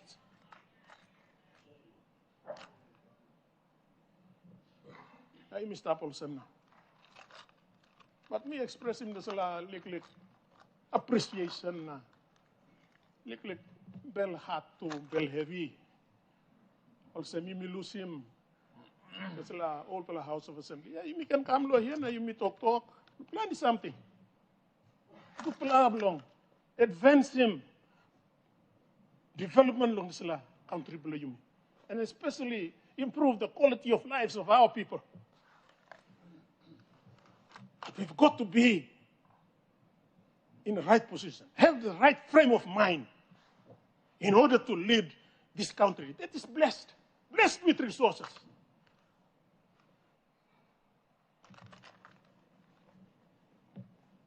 Like something we like talk long before missing down, please. All resources below you may. We are floor of Parliament in making decision now. Let's share our resources equally. There are some provinces, there are some districts that don't have the resources that some of you provinces have. Share him good. NEFC, kiss him NEFC. Nakamap good pala formula for fair distribution of the economic resources of this country. The economic benefits of this country. I think one time this Mr. Speaker, I'd like to thank you through. The people of Eastern Province only talk. Thank you through long all former leaders below you me. Some of them are still alive. They are old. And people are sample young people it taking place below all. One time this God bless Papua New Guinea. Honorable Minister of State Enterprise. Thank you, Mr. Speaker. I rise to join my colleagues in making my comments about the Parliament and the special and significant status it has in our community or in our country. Mr. Speaker, it is the constitution which we call a living constitution of this country, a homegrown constitution that was set up and introduced by our founding fathers after the Constitutional Planning Committee's report of 1974 was accepted. And it is the Constitution which establishes Parliament, as we all know. Mr. Speaker, we all say that you can never find a similar Parliament like that elsewhere, and indeed it is the case. And for a country of so many different ethnic groups, this is a special building that has witnessed the election and removal of prime ministers, and the election of speakers, election of governor generals, a very special house where democracy in our country has been practiced many, many years since it was built in 1984, I think. So, Mr. Speaker, if we had to look at the definition of a country, our country is very, very unique. If we take the example of countries, the old countries in Europe, like Britain, Germany, France, or Italy, they have one language.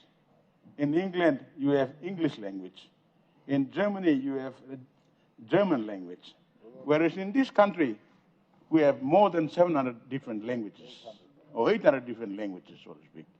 So if you were to take the example of a country, one of the old countries in England, in Europe, for example, we have more than 800 different countries. And if we were to use language and custom as a guiding post to define a country, we have more than 800 different countries living under one country. We are indeed a special country, a country blessed by God with so many resources, Mr. Speaker. And if we look at our geographical situation, we are located, half of us is Asia. The other half is where we belong. And we are the bridge to Asia and Pacific. We are indeed a special country, and it is through God that we have been able to survive this far. And Mr. Speaker, if you look at the history of England, for example, where the King of England, King Charles I, was beheaded by rebels led by Oliver Cromwell, England has come to receive this, one of the leading countries in this world, but it had its own history and own bad sides. We take the example of those little tribal fights, people killing each other, and we think they are big. But if you look at the world scale, we are nowhere to the magnitude of millions and millions of people who died through many, many wars, even the many wars between England and France. So the Europeans, they say they started civilization, but they are the worst ones when it comes to mass murdering, mass genocide. poisoning, world wars, invention of chemicals, weapons of mass destruction. If we take this country on that scale, we've done very well, and we, in fact, one of the best countries to live in the world. You don't get to see thousands of people being gunned down in one single day in wars. We have our tribal fights, and we call them wars, but if you look at the world scale, we are indeed one of the luckiest countries. We should be happy and we should be proud of what you've done over the last 50 years since we became independent, since we ran away or escaped from Australia, so to speak. So, Mr. Speaker, when you look at the ethnic build-up and the complexity that we have in this country, I tell myself when I wake up that I must be one of the luckiest men on earth. We have everything going for us. And when you look at the class and the caliber of leaders we have in this chamber, I see a member, and I see myself being no better than the man next to me. We all came through a process, a very democratic process, and we are here to serve our people. And when you look at us in this country, where a country of more than 10 million people, and where 90% of our people are unemployed, and where they rely on us, it is indeed a very challenging job. Being a political leader in this country, Mr. Speaker, in my opinion, is one of the most challenging and hard jobs in the world. Mr. Speaker, I must say that every fortnight I find myself sharing nearly 60% of my wages with my people. When there is a house cry back home, when there is a compensation ceremony back home, when some of my supporters and my people are centered in Port Moresby, I find myself having to spend my wages with them. And when we look at the kind of pay we get, a lot of our people assume that we are well paid. Mr. Speaker, that is not the case. We spend most of our wages with our people, and yet we do not complain. Even a country with no major infrastructures connecting our country, we still are able to serve our people very well. And I say, Mr. Speaker, all of us should consider ourselves lucky, and our people of Papua New Guinea should consider themselves lucky. We're indeed a blessed country. Despite all the prophets of doom, I think we have a very, very good future. Thank you, Mr. Speaker. The Honourable Member of Wabek. Thank you, Mr. Speaker. Today I want to join in the debate and say maybe a few things. And before I do so, let me acknowledge the people from Angoran. Let me also acknowledge the leaders who have actually gone before us. We take this time to acknowledge and thank them for the leadership they've shown and brought this country this far. Mr. Speaker, today I will say a few things. I think we've had a lot of things being said today by our esteemed leaders, and I think most of them have made mention of some very pertinent points, and I won't repeat this morning. Mr. Speaker, I think the Parliament is in Tokpisinem Hausman, and we know the purpose of Hausman. The purpose of Hausman is to establish and propagate good rules and leadership for society. It is actually a cradle. It is actually a nursery where young leaders come in to learn good principles of governance. Mr. Speaker, our Parliament is actually the cradle for democracy. Now, democratic forms of government are actually quite young. Now, sometimes we take our form of government for granted, but there was a time when kings thought they had absolute authority from God. And it's not quite far in history. If you look at it, the French and American revolutions, and those governments were actually based on that, because they wanted to separate themselves from the church. Mr. Speaker, this morning I want to make a few points. You know, I've been in this Parliament for 8 years now, and for these 8 years I've never prayed on this floor. Mr. Speaker, because I know myself and I know my people from Wabek. Some of them have good impression of me and some of them don't. And public prayer is something that ordained ministers to do. So One of the recommendations, Mr. Speaker, I want to make this morning is that, like the Senate in U.S., if we can ask chaplains to come and do our prayers. Yeah. Number one. Number two, we should remove the Bible and put it in a chapel. In a chapel. Yeah. Because let's be honest with ourselves, we come here and we lie a lot. True. We lie in front of the Bible, and the Bible represents God.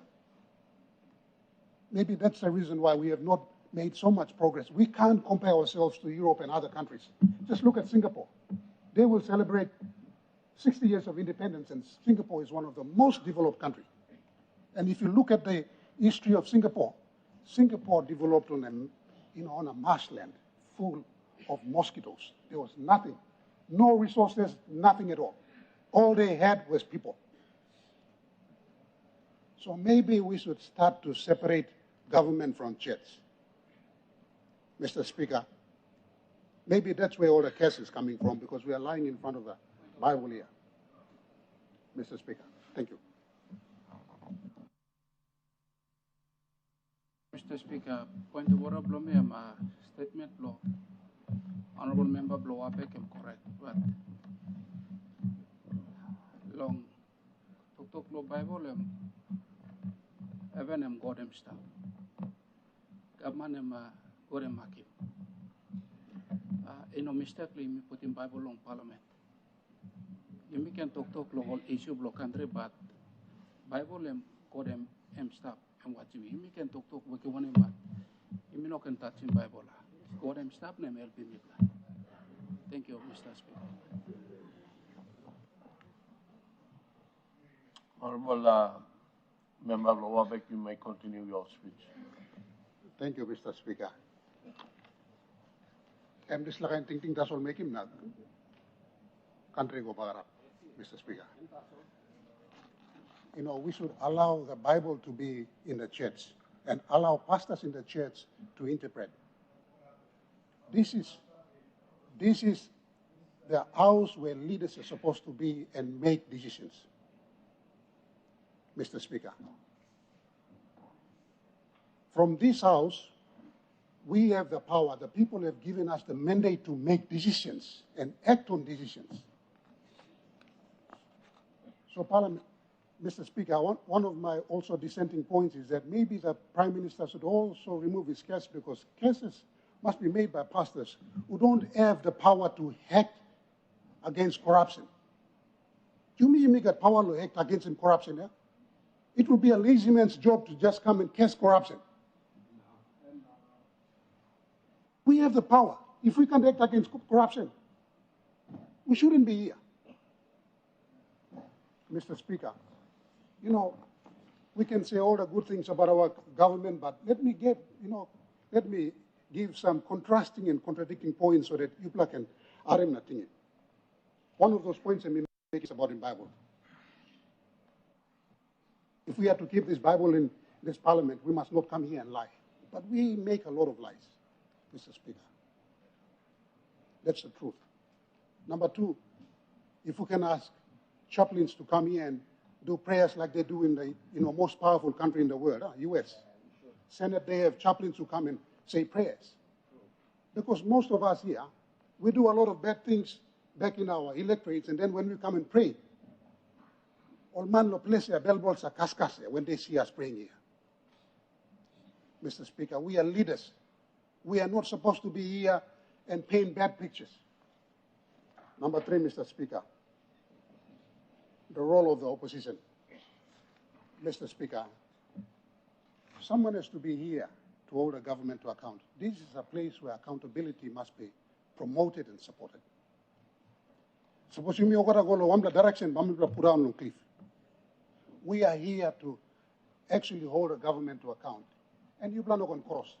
You know, it comes with the territory, yeah? When you come here and point things out, you must be leaders. No can come up with some beginning, complain, go come, make him kind of noise. You know, if you don't want to be ministers, you should just allow the backbenchers to take your position. That's our role as leaders, Mr. Speaker.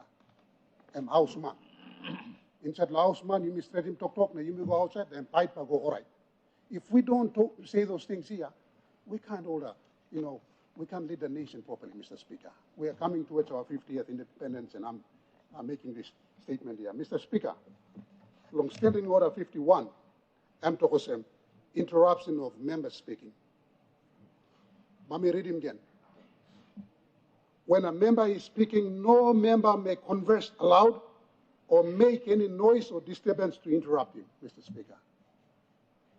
When we celebrate this building, we have to consecrate this building once again. How people are making more something like, yeah, people of Papua New Guinea or look him, not accept him, but people from other countries think that this is a playground or this is a classroom where students come and, behave.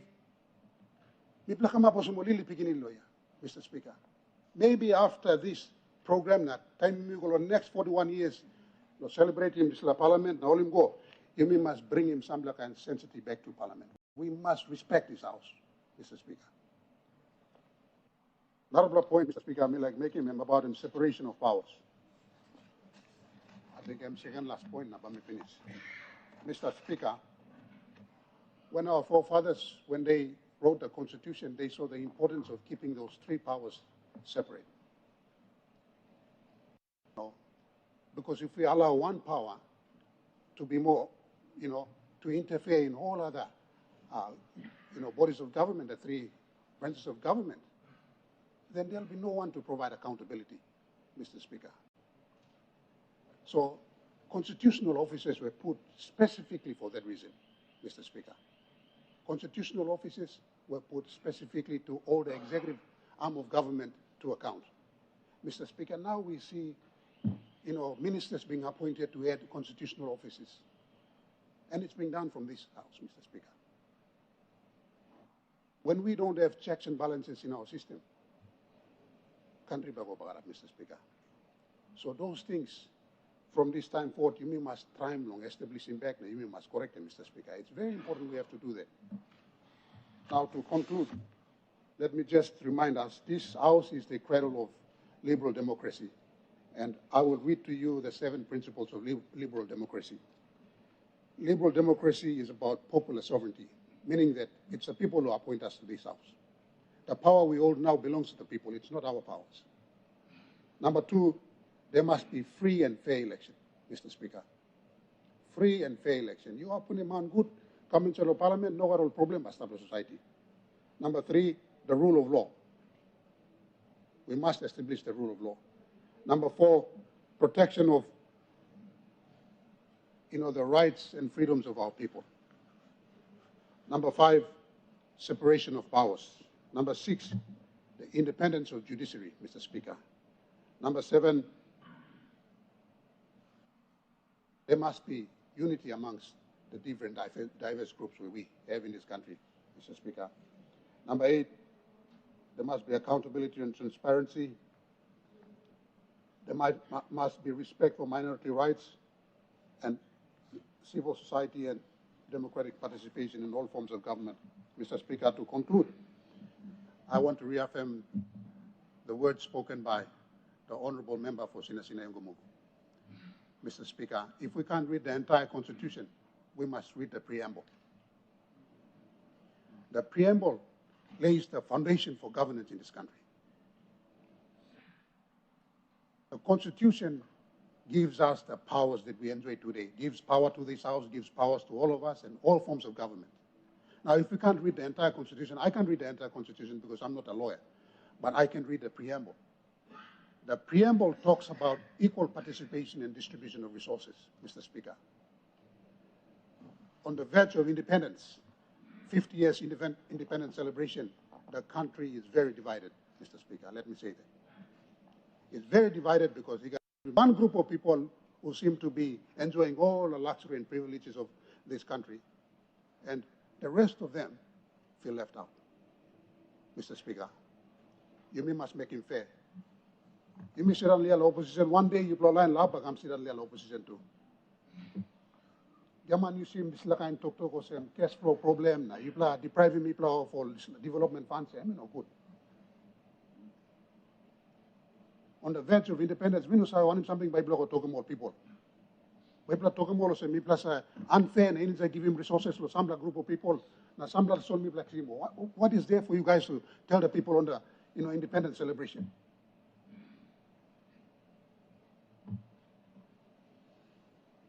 The Constitution talks about equal participation and fair distribution of resources. We are here, we are not your enemies. We are here to hold you to account. Remember the role the opposition plays in government. Thank you, Mr. Speaker. The Siai Luxavelong, Honorable Governor of Central, and Mary, Tubla Mary, the Solid Side, so thank you. Thank you, Speaker. Makimas, Lord people of the Central Province, now Mary Salo Papua New Guinea. Me like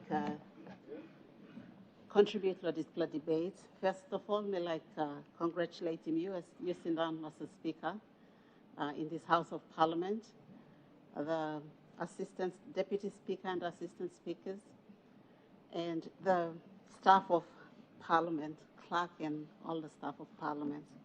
Congratulate you on the 41st anniversary. We look several people in Angoram come sit down in the public gallery today.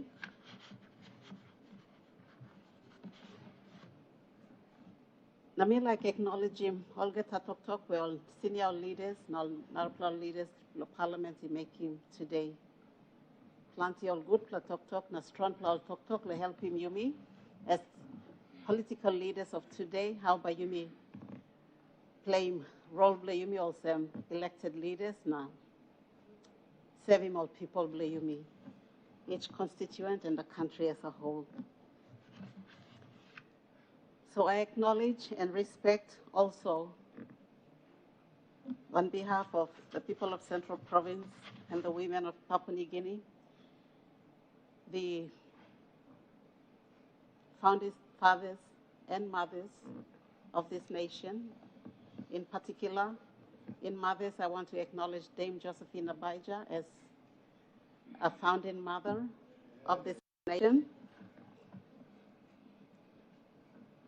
I want to also acknowledge and pay respects to all of the prime ministers that has served our nation to today, acknowledging our Prime Minister, Honorable James Marape today.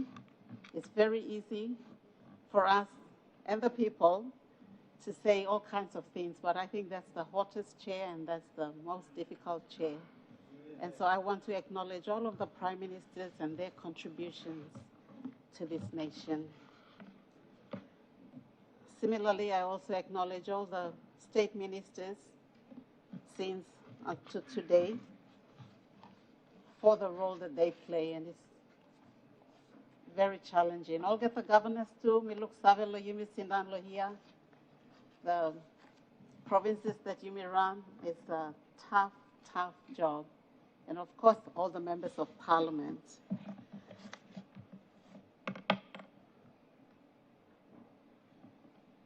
In 1974, when the Constitutional Planning Committee was putting together what is our constitution now and consulting with people,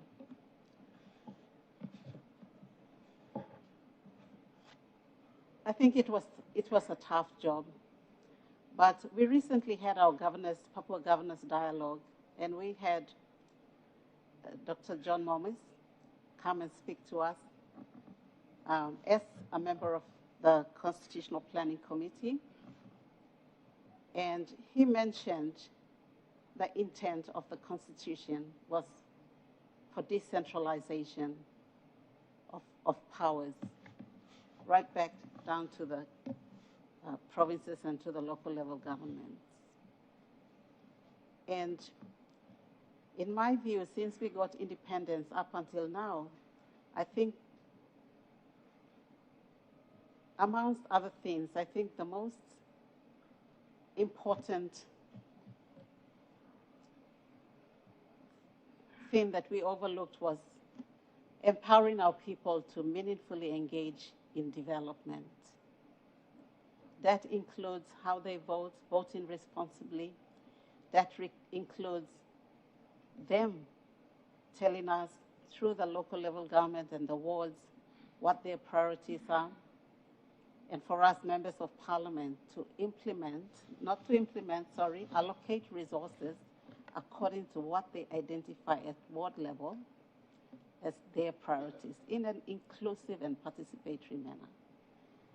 So in doing so, we disempowered our people by not empowering them to be able to meaningfully participate in driving the development agenda at ward levels.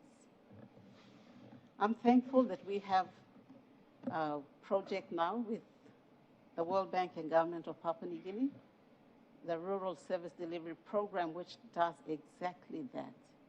Goes back to the people at ward levels with the ward councillors, sitting down and talking to different sector groups about what is their priorities, and eventually prioritizing them in order of priority from 1 to 5.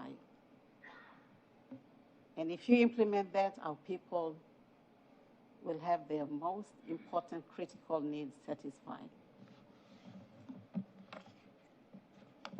And so we have gone through a premier system which I thought worked really well. And then the 1995 reforms. Did we move? I think one of the biggest results of that was functions went down and money didn't go. And that is what we are faced with now at provinces and district levels. We have sectors that we need to deliver services to, but we don't have the funds. Once upon a time, you had DPI officers who went and did what they needed to do in agriculture.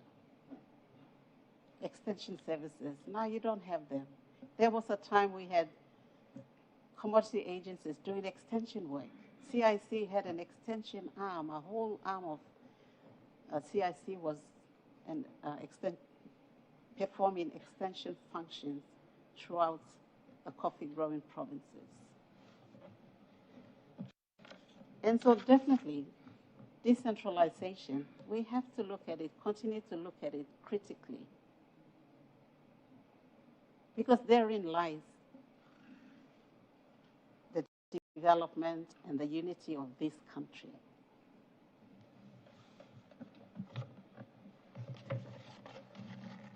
And so I'm hearing about upper houses and lower houses and the suggestions.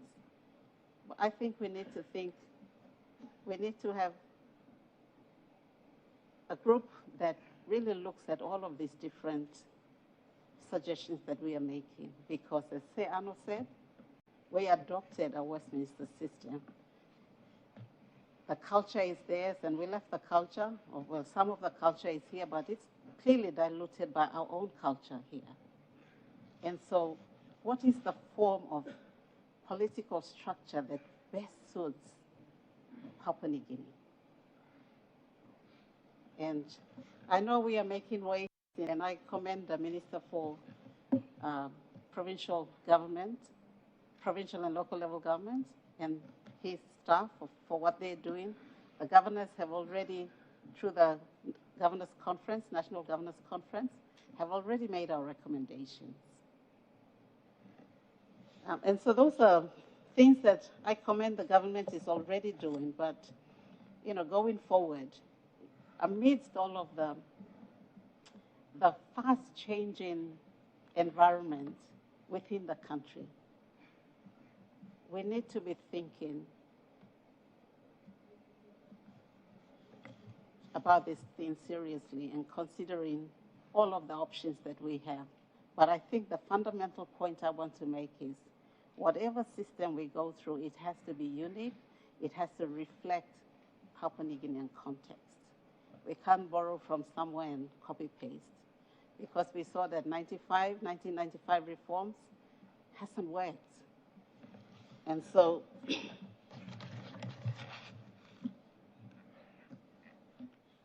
being a governor of Central Province and being right there with the people on the ground and having an administration that implements us, political leaders, all the way down to LLG and wards, the administration that should move, I'm making these comments based on my short experience of 3 years in Parliament. But I want to now move to talking about women in Parliament.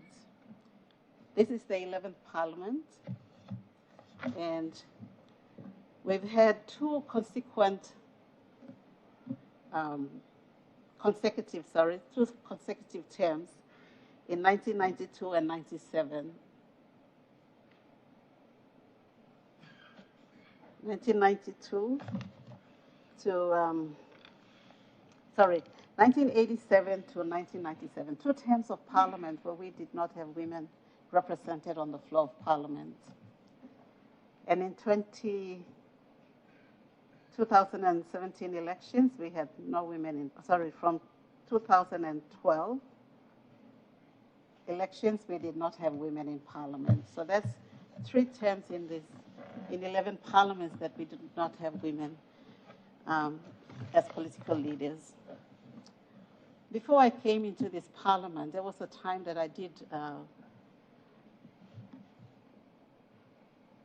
research and consulted relevant government departments and agencies of government as to why we couldn't have enough reserve seats, why reserve seats was not, apart from numbers, whether numbers, I mean 2/3 majority to pass the bill, why we could not, why was it so hard to have that? And I was surprised to hear that there was not enough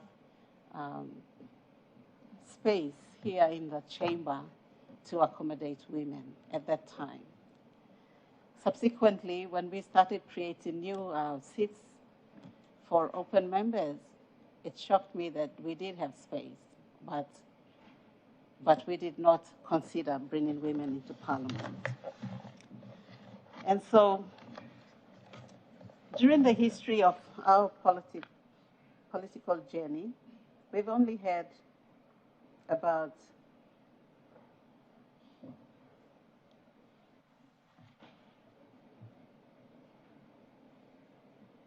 10 women, 10 or 11 women, including the 3 of us who are in Parliament now. It's really hard to get women onto the floor of Parliament. Elections, as Member for Rabal was stating very clearly in no uncertain terms in how we do elections out in the field, it makes it hard. Of course, custom and narkla something where some make him hard law, very law come inside law, Parliament. I mean, custom meaning our culture. So, on the 50th independence anniversary and on the 41st anniversary of the Speaker and the House of Parliament,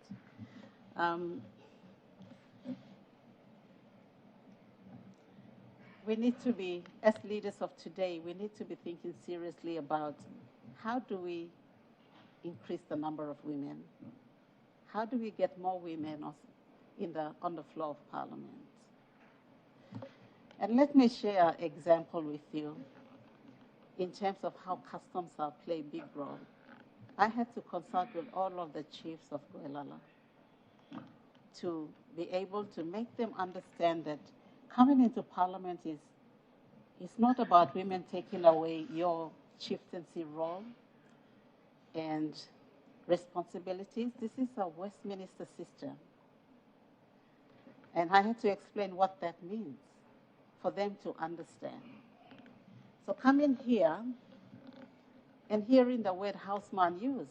Houseman is used out there in cultural context. Now you may come here, now you may use the houseman.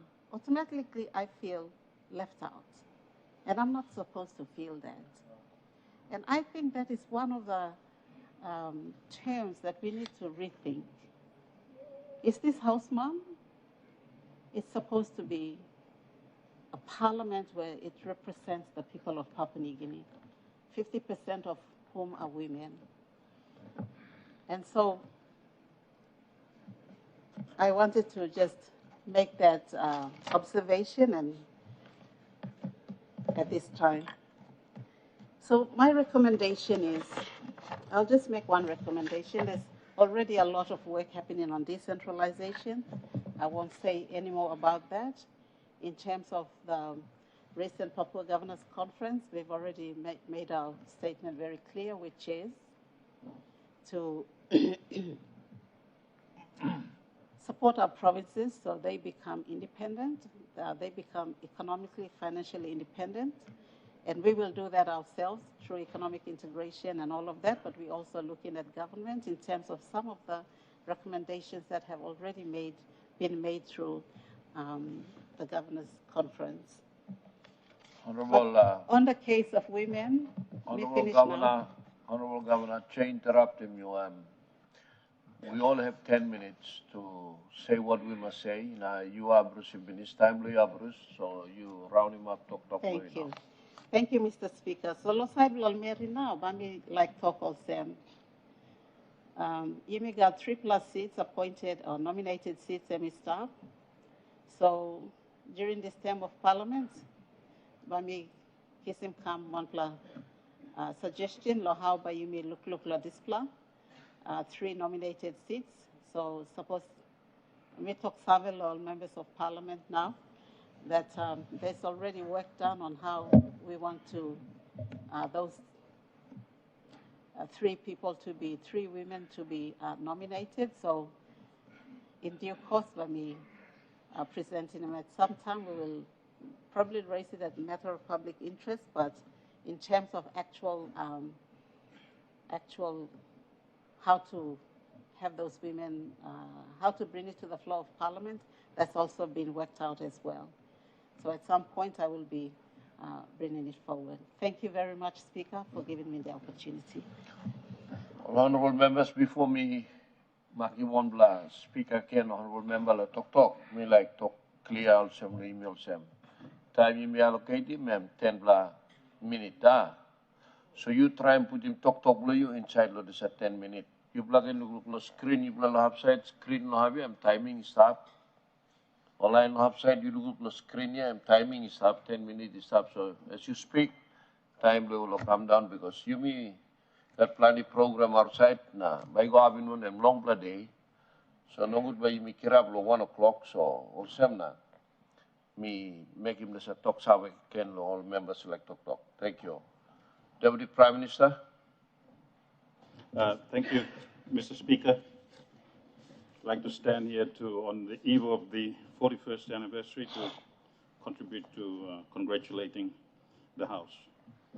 41 years ago, on August 8th, Mr. Speaker, 1984, the doors of this magnificent building were officially opened by His Royal Highness Prince Charles, now King Charles III.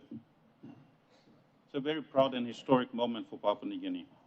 The new Parliament House was more than just a building, Mr. Speaker. It represented the maturing of a young democracy. But more important, it was maturing and united of 1,000 tribes in such a diverse nation.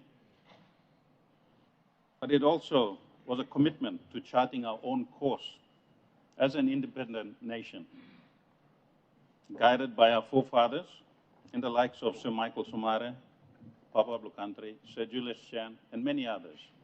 So Milo take you through. It's fitting that online law, place law, Sir Michael or two comes in and me acknowledge him you place in the gallery today. Mr. Speaker, design of the National Parliament House is a fusion of not only modern architecture, but traditional architecture, incorporating all our cultures and values. It reflected the House Tambran of the Sepik region, symbolizing our cultural diversity and the unity of many, many tribes and provinces. It was built by local and international construction partners under the guidance of our then national government with support from the Australian government. The goal was to establish, the foresight was to have a permanent, purpose-built seat of democratic governance, one that would reflect the soul of Papua New Guinea, the heart and soul of our nation. Mr. Speaker, before this Parliament House, our lawmakers met in the old House of Assembly building. This earlier building, in use from the pre-independence era through to 1984, was a humble setting. But it was in that chamber that many of our founding fathers debated and shaped the foundational laws of our nation. It served our people well during a pivotal chapter of nation building, particularly around and after independence in 1975, Mr. Speaker. Since the establishment of a parliamentary democracy, Papua New Guineans have had the privilege of being guided by the stewardship of distinguished speakers of parliament. Let me acknowledge some of them who have served in this esteemed role, Mr. Speaker. Sir Barry Holloway, our first speaker, Sir Kingsford Dibella, Sir Dennis Young, Frederick Kingsley, Sir Dennis Young, Sir Rabi Namaliu, Sir John Luke Critton, Sir Moya Ave, Jeffrey Nape, Theo Zurino, and yourself, Mr. Speaker.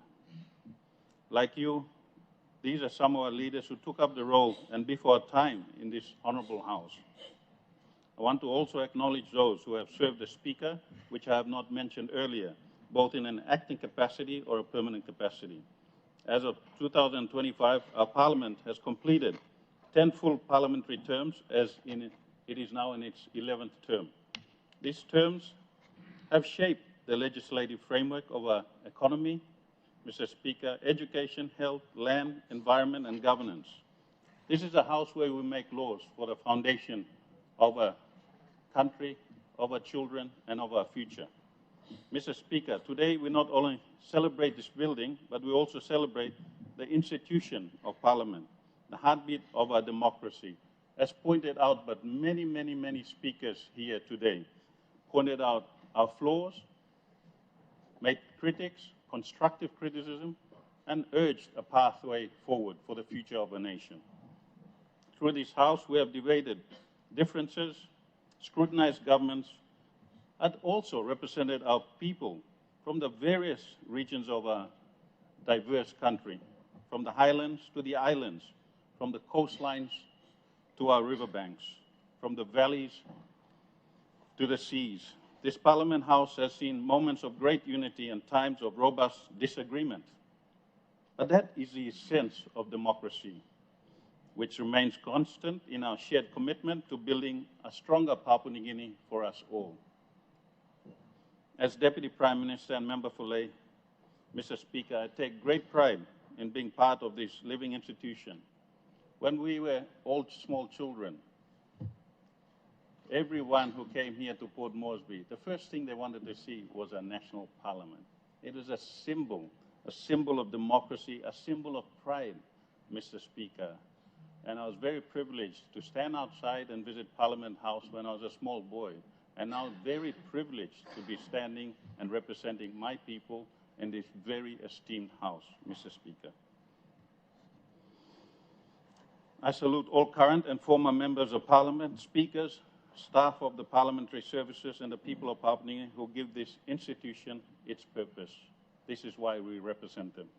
Mr. Speaker, on behalf of the people of Lae, the government of people and of Papua New Guinea, I extend my heartfelt congratulations to the National Parliament House, yourself, and your staff on its 41st anniversary. May it continue to stand as a house of wisdom, unity, and progress for many generations to come. Let us all commit ourselves in upholding the dignity of this House and honoring the legacy who came before us. And also let us work in unity for the betterment of our children for many decades to come. God bless this honorable House, Mr. Speaker. God bless Papua New Guinea. Now, congratulations once again. Thank you, Mr. Speaker. Me looking me planning members enough, but by me ask him, Honorable Governor, Loenga, me make him talk learn first time. Thank you.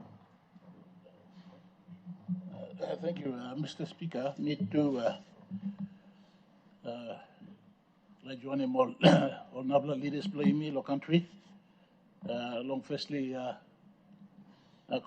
congratulate him immediate lo display 41-year celebration lo display building Parliament play me. Mr. Speaker, me fortunate long stop as a governor for a long time. Natu me binigat little work one time, all former leaders, so maybe we got some inside long all leaders before, so we feel him or some good play time, long talk little today. Mr. Speaker, this building, become celebrating because we feel him or some 41 year of celebration. That's all. And more important because 50 year independence of Papua New Guinea. I think I'm good plan look on this building. Yes, I'm one unique building. Side architecture. It's supposed to be looking also all previous speakers he talked to me. It's one unique building in the world. Now you may got pride on this building. I think a more important long looks away also. Yes, building him good plan. That's why one of something product he come up law leaders on this Parliament and very important. On this occasion law 50 years, I think now I'm celebrating 41 years law this building. Blow me, and this Parliament blow me. Me like him asking me at leaders today, I think it's important some blow me or seniors long. You may can ask him immediately. 50 years now, suppose you know, look good like you yet.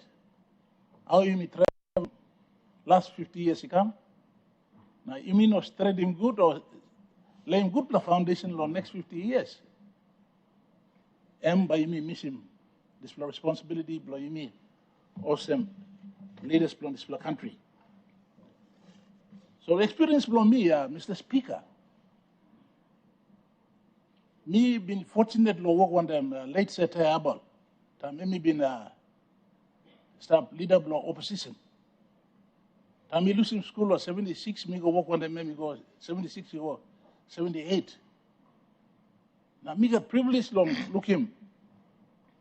All Papa blame me, all chiefs blame me, all leader blame me, all perform long. This time. This time me look him all this leader here, all he got pride there. Representing people belong. Want to something we can look in? This time, and only got integrity. All this leader man, or some previous speakers, some honorable members he talked finish, all know at this level of education. That's what also a good responsibility belong. Long this time. Let's say about because me work one time, me looking about belong him. Now me sit down and me go sit down here and time me talk me glass in work belong me yet, Mr. 28 years. And me looking more say me a Bruce Lily. On this time, I'm leader so me looking leadership belong him and perform law Parliament, Assembly, House of Assembly this time. I'm survey also, I'm legislator. You go to place, I mean, go on and talk along projects. Every opportunity I got, I'm been going to place. I'm talk along, when I can law by come up on next Parliament. I'm work to try to educate him, all man, after church, when I can boom, he come up. So me looking more I'm survey on this road blong. Road blong him no pass him law, but him must go in between. Go ask him more people now, educate him more on law. Come back. Case him bring him law people now, him been stop legislator along Parliament. I think Mr. Speaker, me approve him this plan legally.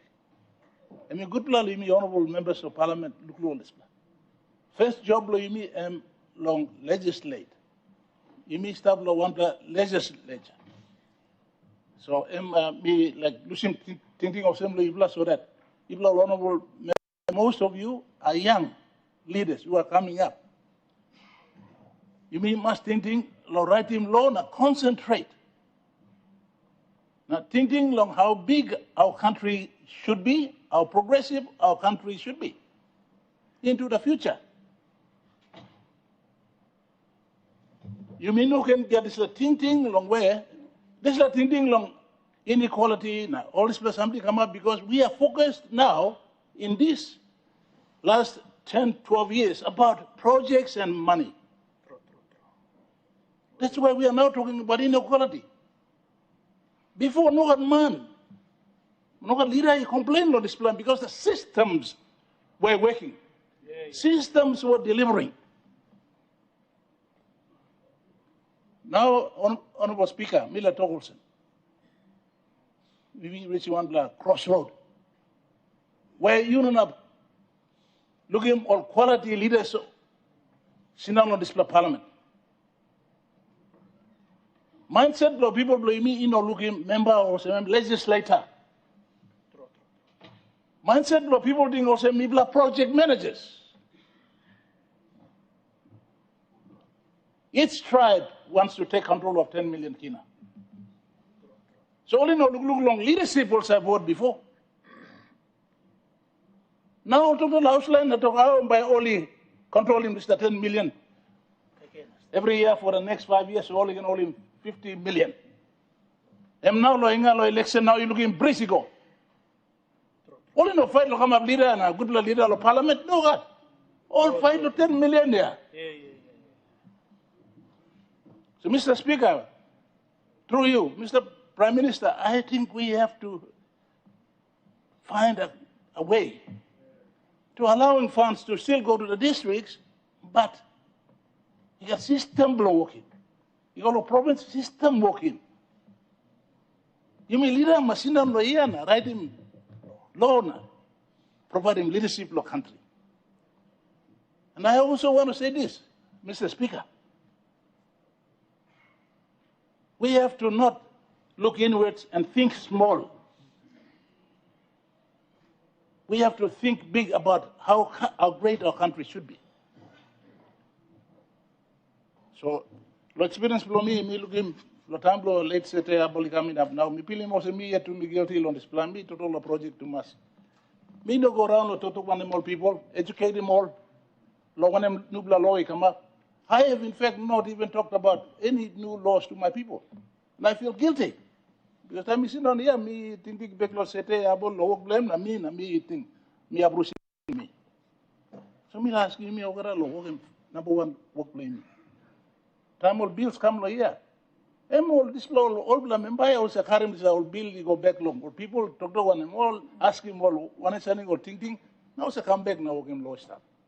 So one was sending me like Dr. Honorable Speaker because I feel that Mibla Abrusi Maklik law work Mibla.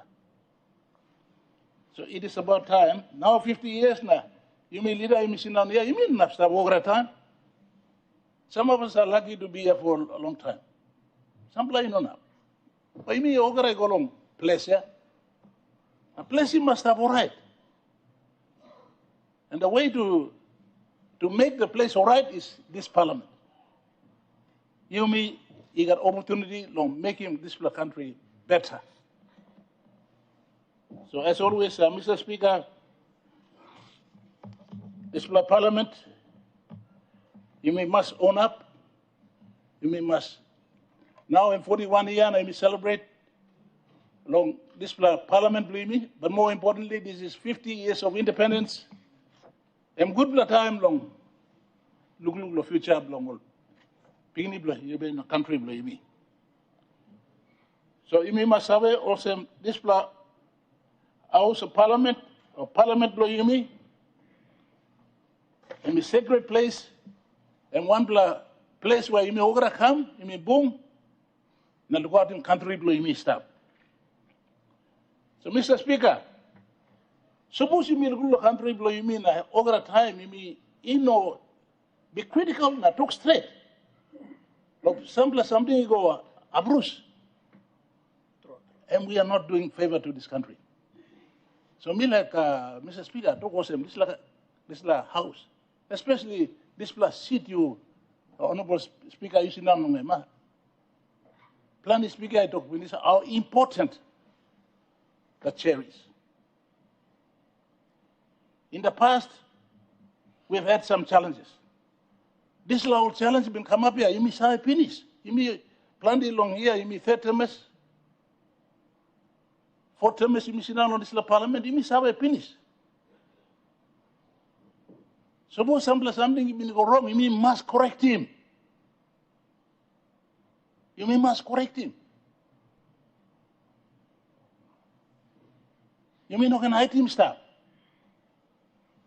So through you, Honorable Speaker, me I think also Prime Minister, important law, you mean making sure also plan speaker to finish, especially the Honorable Sir Pukatemu. And we talk about this speakership. You must stop independent. Now this office must stop. You yet controlling Parliament, not like you, and very important. We have been fortunate so far to come this far. But suppose you look at the history, we almost lost the country. Because you mean, the system, you mean been compromised. Suppose you mean been compromised, you mean must talk straight and straight. So you mean you can talk all something, all right? Something you go back up line, you must fix him. So I think plenty of speaker to talk finish. I think important the Prime Minister take him note on this plan or something, and he correct him so that in the future, office from speaker can come up more neutral. Now M can discharge him duty belong M independently, yeah. M because something M he must total man. Time you may come up with 50 years to Mr. Speaker. You mean he got attitude blow people in his finish. Attitude blow people sanish now. Going forward, it's going to be very challenging for leaders of this country. Honorable Governor Blenga, with due respect, but 10 minutes you and me finish that you all have him now, so you. I'm all right, Speaker. Make it stop here. Thank you. Me look savvy la planning member election up, but honorable member block up, I will stand up, so me give him opportunity to talk to us. Honorable member block up. Thank you through Mr. Speaker. Give me time to talk. Mr. Naplon, time to na meeting us. I think frontier larib na give me backside like this to talk. Thank you, Mr. Speaker. Me too la contribute lo talk how much. Honorable Speaker, ito talk finish. Mr. Speaker, congratulations come to you na on House, this Honorable House. Now I'm 41 years old now. Sa plantis sa Drimban lo kamsiran lo this Honorable House na me too one block long all. But me talk thank you lo people lo me lo kapa. Lo give me this opportunity lo me can come serve Makimol lo this House. Also me too how much too lo stop one time. Members of Parliament which have been served 3-4 terms na same experience law na email lead lo making decision lo saving sa country bloom going forward. Mr. Speaker, me too will share some experience lo me before time yamloman time stablo place saying lo early 80s. E come sem lo government me stop also when I'm coming up now. Mila concentrating talk blomelo side law systems of government where now we got forms of government, but system of government is some 3-tier system. We got national government, provincial government, a third level government, which will LG. Tell the time of 1980s, Mr. Speaker, I'm looking more councillors, I'm also a work vibrant, only got money, staff law, making work. You may look at provincial members, Lomipla is the time, some constitutional member, only staff House of Assembly now. Some only talk House of Assembly, plenty good debates have come up this time. You may got the premier system staff, where you may got premier staff, you may got opposition leader staff, then you got all ministers, 2 staff inside law, House of Assembly. Now, provincial government is the time, I mean vibrant straight, now you may got all public servants. Only operate one wards na inside district and more plenty stuff. Me as chairman of Constitution Law Reform Commission, me round law for report, me play around and making work me go to plenty up country. Now me play time to feel impulse for government. But some government now this government we stop and me work with that. I mean, people of flesh, people are feeling gamma no gat. Plenty complain me come. All councillors, people all kirap no complain no talk. People third level gamma ni stuff. That's all you know got looks away. Lo national government come down lo mipla. Lo help people lo make it work. So you people like mipla by establishing this la part lo gamma no you sim third level government. So it's like a question of some only you socialize him like talk mipla. Some similar system is a work law. Mipla lo harim na sim tinin lo all lo sabe the system em work no you stop lo yeah. You may talk log or something, but actually on the ground whether one policy make him lo here long and more people feel him on so during the chiri for consultation, we go long and plenty talk only make him. Now only third level government, provincial government system, every no work, no got public servants inside the ward, inside the district, no got. So time will health centers long been stop one council would not be bagara finish. Policeman no got. So I'm some plenty heavy and stop now some the plenty debate contribution I'm to talk line or some hard reset. Me amas this is the right way forward. Na planning governor too. It's a planning time with some provincial government staff. Me plus CLRC staff. Na you miss have talk. Lo halu panim right lo welo. System lo government we saving people lo me pla. So now we come lo 1995 we come some this la nupla reform staff. Mr. Speaker lo talk straight lo this honorable house. It's not working. It's not. So you need to send him something. You know, send him all get up, but send him something. Samla to talk some CLRC like changing provincial government system. How about changing provincial government system? This like I'm corner post the system, Westminster system you may got. National government staff, provincial government staff, LLG staff. Now this like system of government stuff where you can't make a big change and this like me run get so this like kind thinking you know right. But report Lomibla and how Bambla is fine tuning and strengthening him this system. So time we play around and make him awareness Lomibla, Mr. Speaker. All the people you talk, you may go back and all plus system. All plus system and we work. So you may go back and all plus system and Ladislav by you look at the provincial government, you may got now governor, you may come in the national parliament.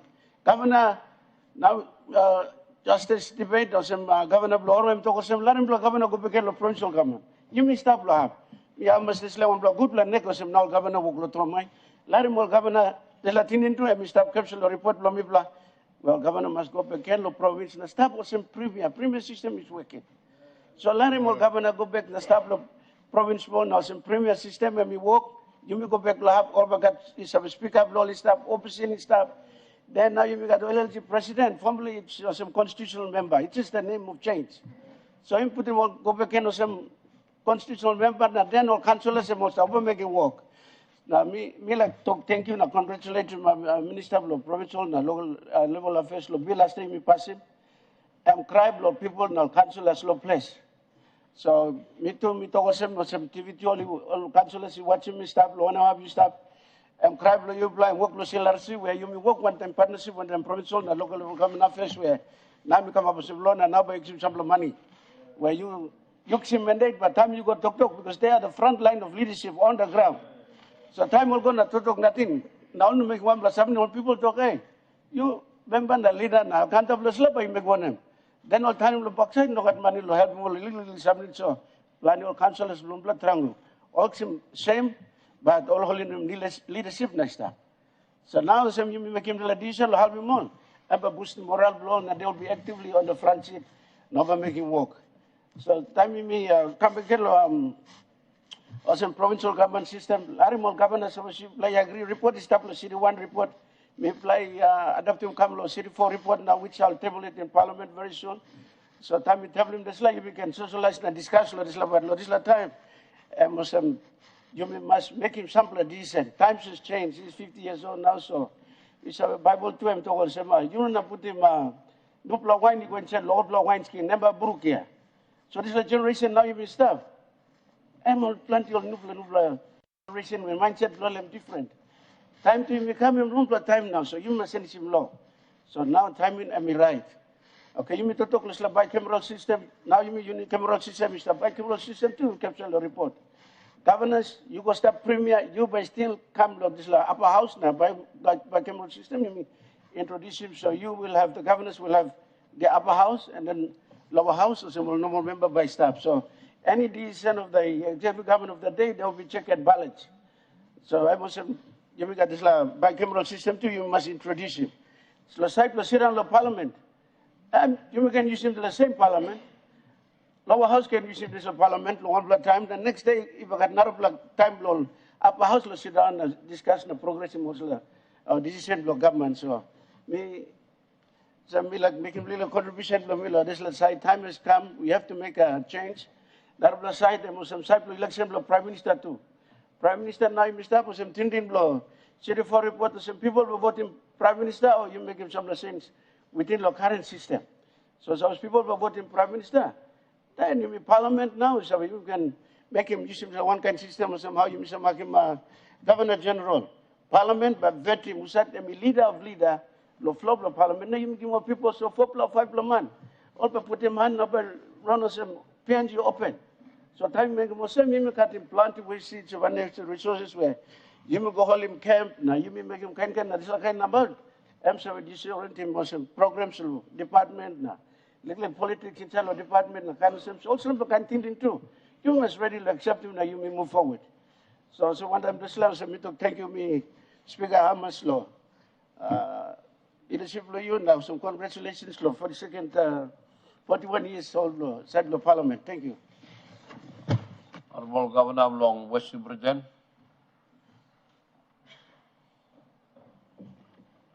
Thank you, Mr. Speaker. Sorry, lo compete on time. For the senior mipla, respect him some plus seniors, you go past na behind mipla like come. Speaker, it's with deep gratitude and humility. Me raise law, talk big congratulations law, 41st anniversary of Parliament. Me like acknowledging you, now all the past speakers, the prime ministers, all the former members, law contribution belong all, law you may witness symbols and now the 41st anniversary blow this la Parliament. Mr. Speaker, what a privilege, now honor law me law representing people below me law. West New Britain, irrespective of my color or race or religion, all Makimina Selim come law representing more. I'm truly blessed and honored to represent my people and to serve them. This is a great privilege. I wish to thank all my people, especially the tribes from Bakovi, Nakanai, Unia, Malyu, and Arawe, and entire Papua New Guinea, because Papua New Guinea staff of West New Britain, all Makimina Mikam. Mr. Speaker, I am a true testament. Speaker, I am a true testament to the vibrant democracy of Papua New Guinea. And our inclusive spirit enshrined inside law, Constitution of Papua New Guinea. Mr. Speaker, what a blessed country you got. Big man and bless him, all the something, lo yumi lo abundance. Whether ground fertile, you got gutla water, you got gutla forest, gutla salwara, everything in abundance. So I'm big responsibility, stop lo, all the leaders, stop lo here, lo protect him. This la abundance, na give him lo future generations lo yumi. Mr. Speaker, yumi work lo tok lo leadership. Even before this la colonial power, emi come. All the ancestors lo here, leading this la country one time. Custom na culture lo here, you got house by system, you got village chief, all maintaining order na peace inside lo. Community lo yumi lo 1-1. Mr. Speaker, me strongly believe also, leaders are not born. Leaders are trained. In fact, all the staff lo this la ground. You may 1-1 all the leader because life lo you may 1-1 and touch him na influence him life lo naraplaman. Time life lo you influence him life lo naraplaman, you are a leader at your own capacity. So definition lo me lo leadership. Now Mr. Speaker, me like talk to also. Time you may destroying this la 3 plus something, you mean by destroying country. Number 1, suppose you may destroy him role lo mama lo society lo you mean. Now you may insult him, now you mean no respect him. Al mama la society, this la society or country and by destroy. Number 2, suppose you mean no respect him all role all teachers, especially teachers in educational institution. Then this la society to and by destroy. Number 3, suppose you mean destroying leaders of this la country, then this la country to destroy. Mr. Speaker, all the time you may say all people they can easily say this la leader am corrupt. Also bagrap all to an extent, it no got one man like Biani man. So time you imagine, Mr. Speaker, time you know got good mothers in our society. Time you know got good teachers law society. Now you know got good leaders law society. Then usa through by showing well future population law you mean, future leaders law you mean. So time you mean destroying this la 3 plus something. Country by destroy. Society law you mean destroy. Mr. Speaker, you know save time all save talk also politics. You must be a very rich man, you must be kind also tough. Na this la kaina. Politics am sacred. Why am I sacred? Because the food we eat, the quality of the air we inhale, or the quality of water we drink or food we eat, I'm all got some politics by deciding. This is like house by deciding. One policy you may make him look here, and by deciding the quality of our air, the quality of our water, and the quality of our food. So this like house and one plus sacred house, you may treat him this like house also one plus temple. Of course, it's a temple of democracy. Mr. Speaker, me sagarim all got the time leaders flow. You me all got the time like comparing you me lo Singapore. Mr. Speaker, look him attitude blow people blow you me. Time Papa Nikini, you go, you drive, go. PMV driver and by down in glass the solna. Even any driver also a spit him our side. Also throw my rubbish our side.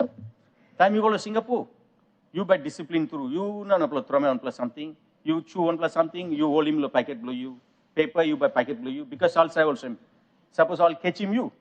All by sticking you, all by fining you. So this la fear him stop longer. Because of this la disciplinary laws where he got long him.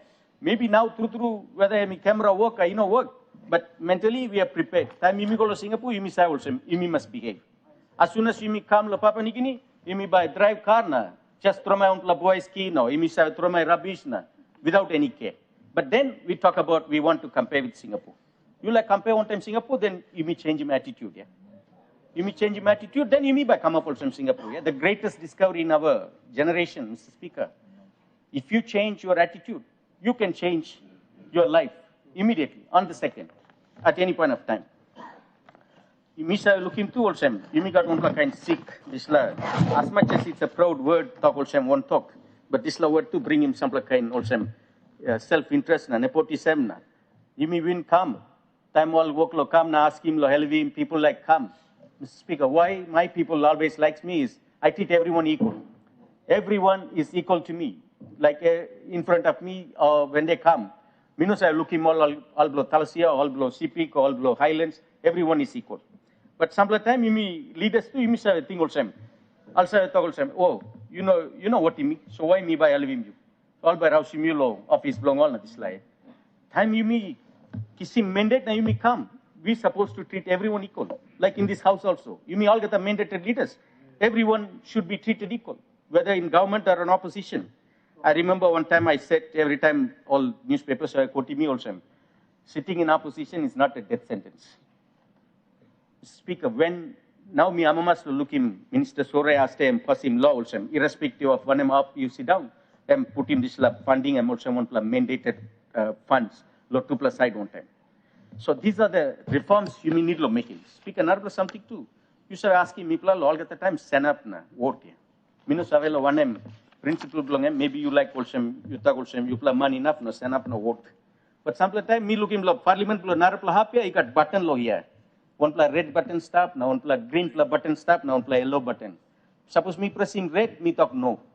Suppose me pressing green, me talk yes lo this la bill. Suppose me pressing yellow, I'm also me abstain lo this la. So this la I'm giving some kind security or safety or one something where you play make him also suppose 2 plus 3 plus months should stand up now get look strong also me play enemy or some kind something. So we must bring our democracy to that maturity where by click of a button, Prime Minister to talk electronic system na AI system come inside the Parliament. That will give us that privilege. Lo pressing button ta solna, making decision lo me plan lo talk savelo. Mr. Speaker, I enjoyed my first term 2012 to 2017, Mr. Speaker. It was a great honor and privilege. We had all the 4 former prime ministers in the house at the time. We had Grand Chief Somari, we had Sadmek, we had Sir Julius Chan, we had Governor Wingti. Of course, the former Prime Minister, Pivo was there now, the current Prime Minister. we had that privilege of having all 4 senior former prime ministers during that 2012 to 2017. What a wisdom of, wisdom we learned from them during their discourses, during their debates. That's a great privilege and honor we need to preserve and respect our elders. Sometimes we see where I enjoy the debate from Sarpuka Temu all the time. He speaks with wisdom. I enjoy the great debate from Governor Chris Ivata, Governor Paco. All the seniors, they always comes with great wisdom. Mr. Speaker, I'll keep it within 10 minutes. It's a rare privilege we come here to represent our people. And if our intention is genuine, irrespective of one-kind place or one-kind tribe you come, if people also look one intention blow you. Now, altu man all can feel him also. You come on time on good heart or you got some kind hide thinking. So is this line by deciding victory blow you. Now two time all elect him you. Why all get the time you miss a worry low, talk low. Winning next election is more important. Misha Harim, plenty senior senior leaders have talk also. Focus low 2027. Time me come low 2012. Lecture me kisim. Focus low 2017. Behind 2017 me come all talk no god. LNG money in on upload straight him na. You focus low 2022. Behind all talk you focus low 2027. Dinner by finish na you may buy kisim big money na this kind. I think we should not worry about all these things and we should really work for our people. Mr. Speaker, we have to truly believe in the potential of Papua New Guinea. Even big man too, bless him, you suppose you no got this belief. Rain fills the size of the vessel we hold. Suppose you only want a liquid vessel, rain water, and pull down this liquid vessel, and you collect him liquid water. Suppose you make a big bucket, big container, and you make a big water. So I strongly believe in the future of Papua New Guinea. So you must believe in also. This country has a great future for all of us and for all our future generations. And Mr. Speaker, I sincerely thank the great privilege and honor to give this 10-minute speech. Thank you, Mr. Speaker. Honorable Prime Minister. Mr. Speaker, first of all, I'd like to thank you, Lord Siran Gosia, you steering me for this day. I want to also register my commendations to all who have spoken before me. I was edified and educated with all the speeches that were spoken before. And Mr. Speaker, if I could seek your indulgence, if we can extend this continuation of recognition of our Parliament and the important role it plays to tomorrow, if those who have not been given opportunity to speak can likewise speak in the sessions that we will have tomorrow. Mr. Speaker, I joined all who have spoken earlier to firstly congratulate you. Since our Parliament moved to the precinct here in Waigani, you are the 12th, if I'm not wrong, you are the 12th Speaker to sit in this important chair, to be steward and chair of all deliberations that happen in our Parliament. So I want to congratulate you, and I also congratulate in advance. As we go out to the 27 elections, you would possibly be amongst the longest consistent serving Speaker in our country's history. So I just want to commend you and your family and the people of Manus for this milestone that you may have achieved for yourself and your people. I want to also register my heartfelt gratitude to those who have served before us in this Parliament. The speakers before you, the 18 of them since the first Speaker of the House of Assembly, the Right Honourable Neil, Mr. Neil, and up then Sir John Guys, one of the fathers of our country, right up till today, yourself. I think they have been men of esteemed characters in their own flair. They contributed to the public discourse that we've had thus far. It looks out of all kind of this plan. 18 plus fine gentlemen from 1964 come, or the Sidan Siablo Speaker, the House people of Papua New Guinea. Looks how we stop. But like also talk thank you long Motu Kwaita people who said losing this black ground Used to be their hunting ground, their ground of gardening. Only lose him. I mean, thank you. Also, me part of one black government, when we look out long all, and I give him siap long all that, from 2027, but let's treat him good so that their voice is held on this floor of Parliament, so that Motu Quetta people are not lost in cosmopolitan Port Moresby or modern PNG going forward. And I say thank you to the Motu Quetta people since 1888. You Laram government sit down long Konedobu, missionary come inside. You Laram this ground come our nation's capital. This place. Again, my mind is not recollecting the earlier word they used, Honorable Member of Mosby Northwest. You can correct him, but there was a word for this place, Waigani. It was a gardening place, it was a hunting place for them, and we want to pay respect to elders and people of past, and people today, and people of Motu Quetta into the future. For them, we passed a law last week in this house that ground by meaning of Salim nothing. Now the ground Salim finish when we enter into lease arrangement. So Motu Quetta and other urban areas and other landowners in our country do not have land alienated from them perpetually, but organized in a lease manner. So their inheritance is perpetual. I want to also appreciate the fact that the Australian government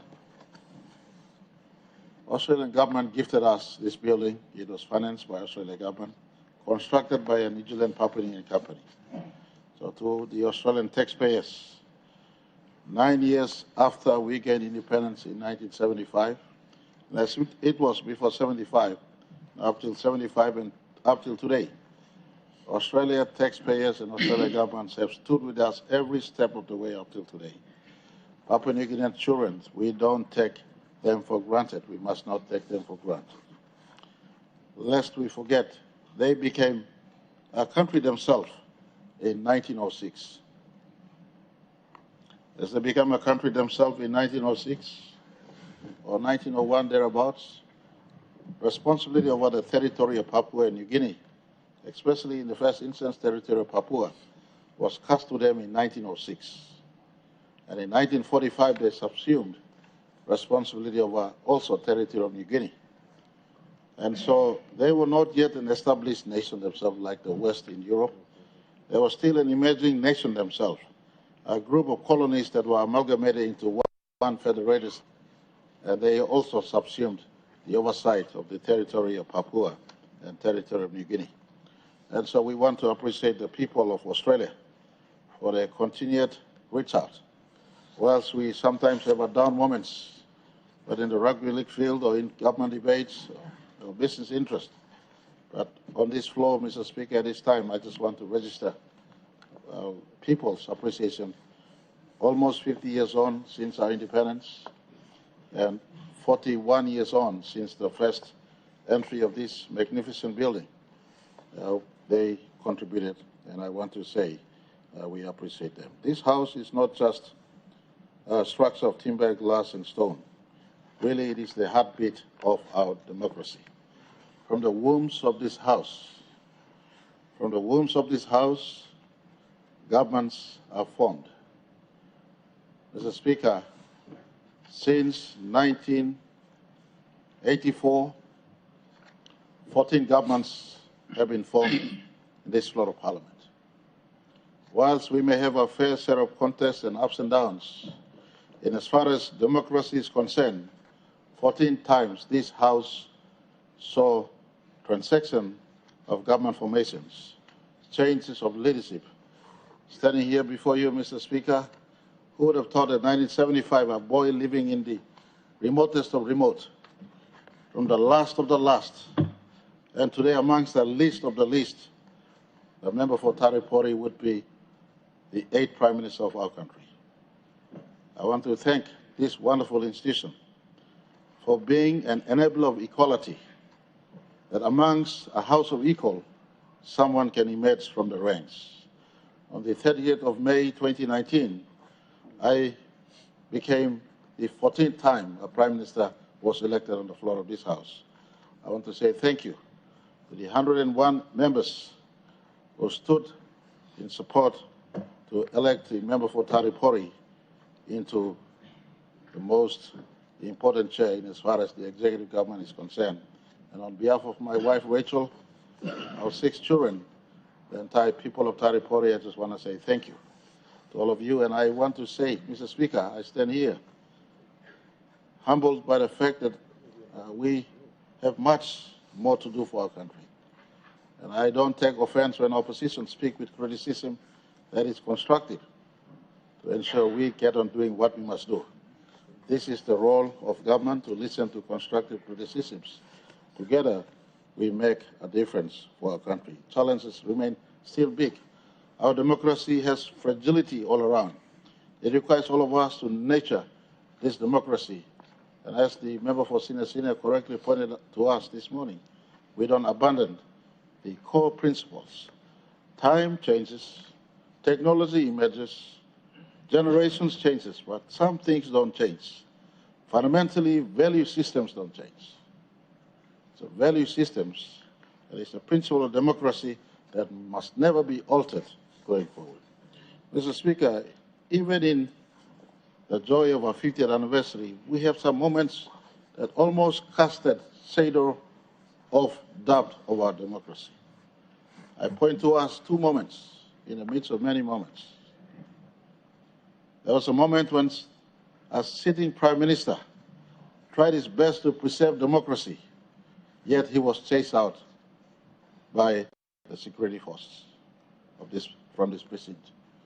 The 1997 Sandline crisis is a reminder that our democracy still remains fragile if we all collectively, all constitutional office holders, elected leaders, appointed leaders, constitutional office holders work and must work to preserve the sanctity of our democracy.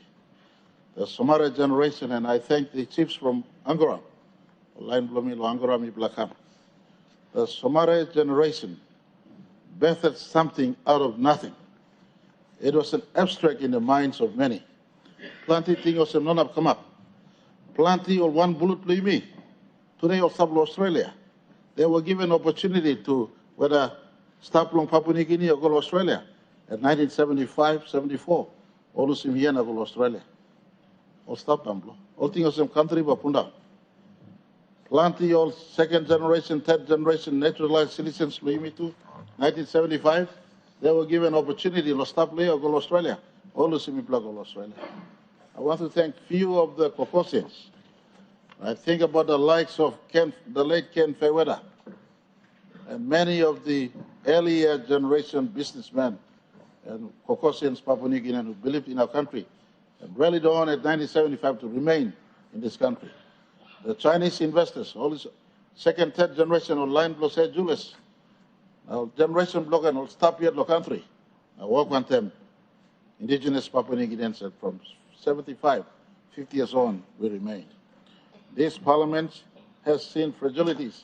I want to ask all of us, counsel all of us, don't abandon the hard work, the independent generation, Somare, Sir Julius, Yambai Kiyoku, Te Abel, Sir Yanabelo Stapiat, Sir John Gaisi Opinis. The list goes on. All powerful country remain. Mama late Nauruni, Mama Bikla Mama Josephine Abaja, or they put in work we will banish the democracy together. In a long time ago, finished 2011. All one percent limit of members of parliament think of them all above long constitution. I want to counsel all of us. Some of us are still sitting here fresh from that memory. Members of parliament, including the serving speaker then, thought parliament was higher than the constitution of our country. Parliament, higher than constitution.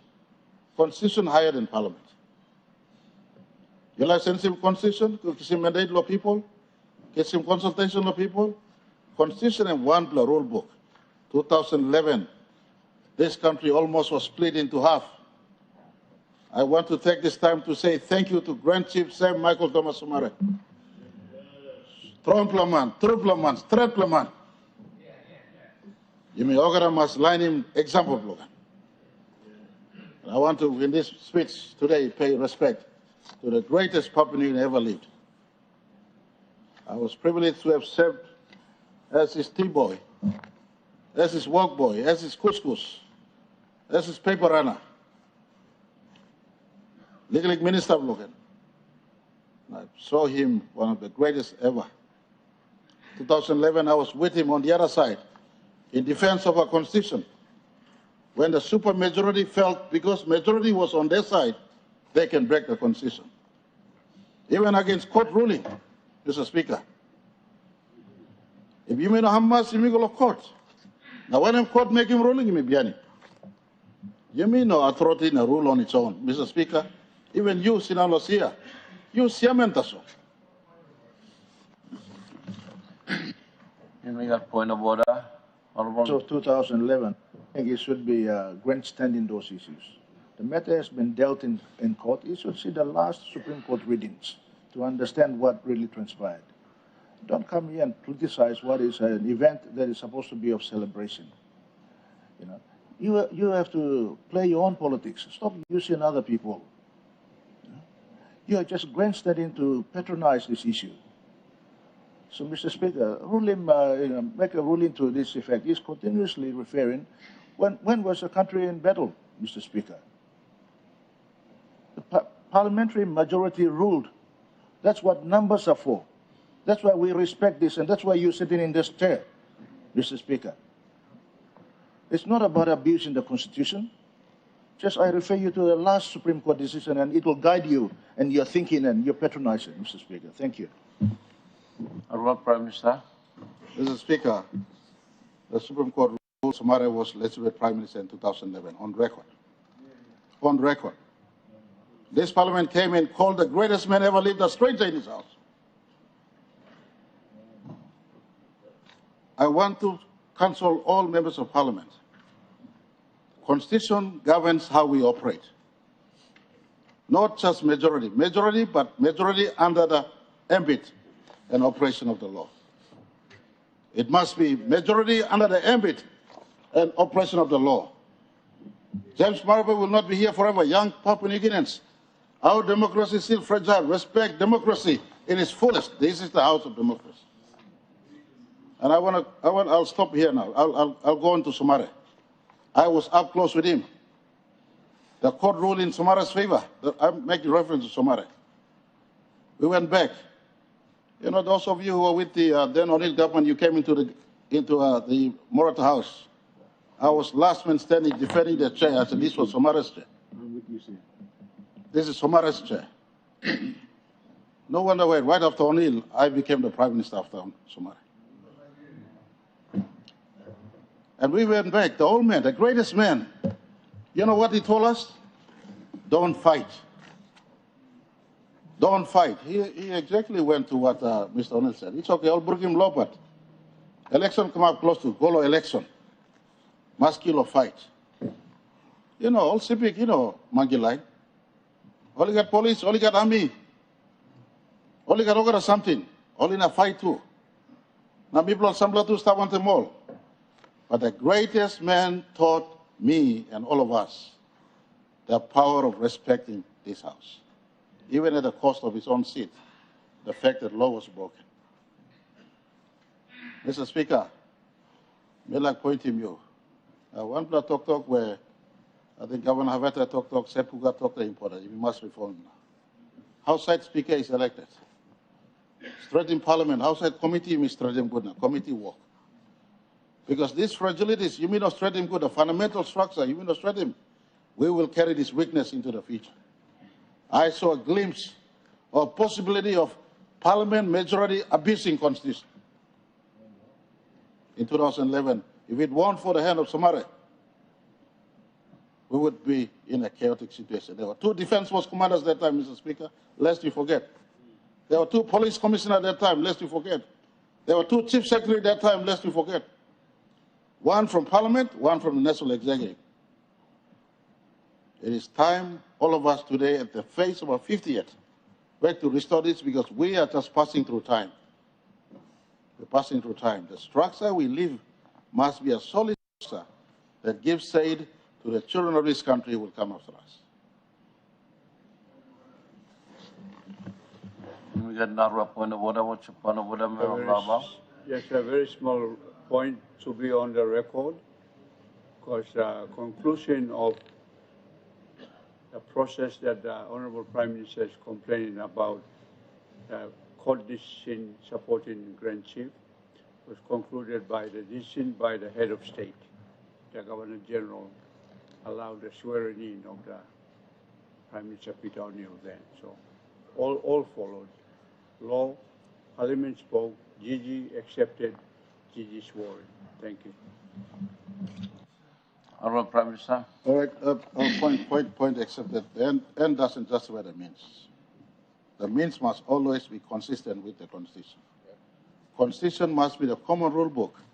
We form government, we dethrone government, we conduct business. This is the role of this Parliament. Mr. Speaker, you've known speakers before you who thought they were high and mighty and authority. And I want to say, it is time we know. We empower Speaker, protect Speaker. The way of Speaker election, way of Speaker removal, the committee system, I support the recommendation passed. The committee must be strengthened. Parliament must be resourced. The opposition must be empowered with a budget line on their own. The state of ministries must be functional to hold government account. These are fundamental work we all must do. And I want all of us to think bigger than today. I want to give fullest commitment to all of you and to our country at the phase of our 50th. This fundamental reform in this institution must take place.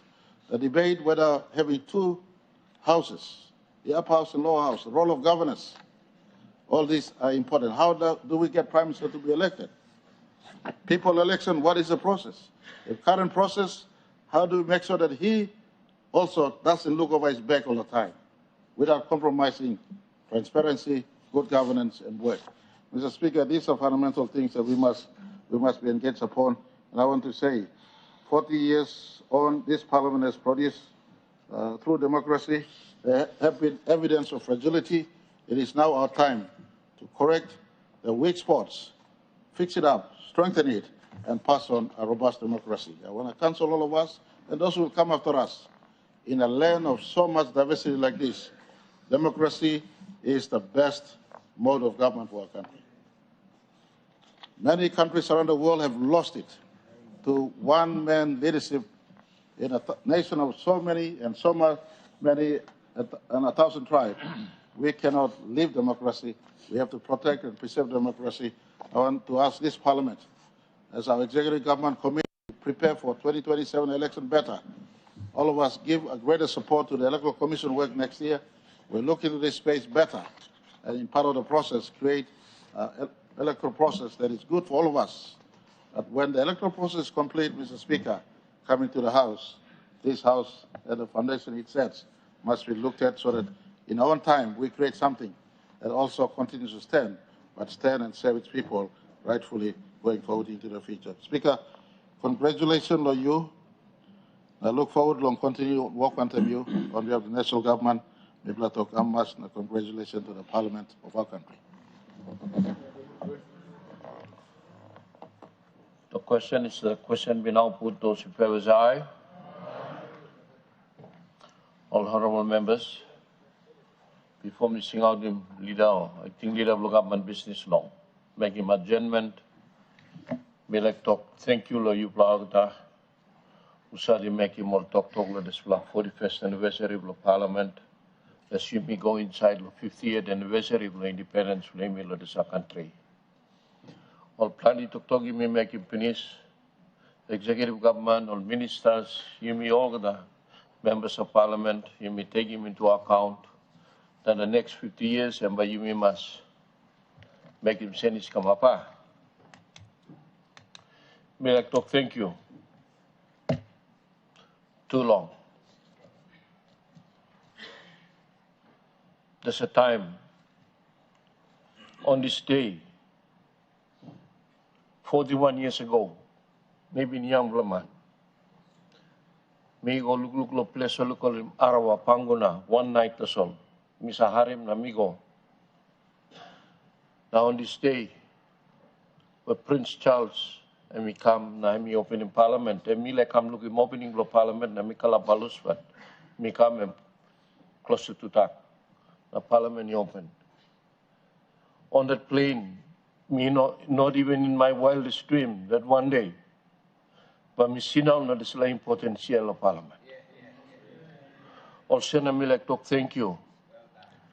The former Prime Minister O'Neill, time you been Prime Minister na government blue maki me come up Speaker of the 10th Parliament.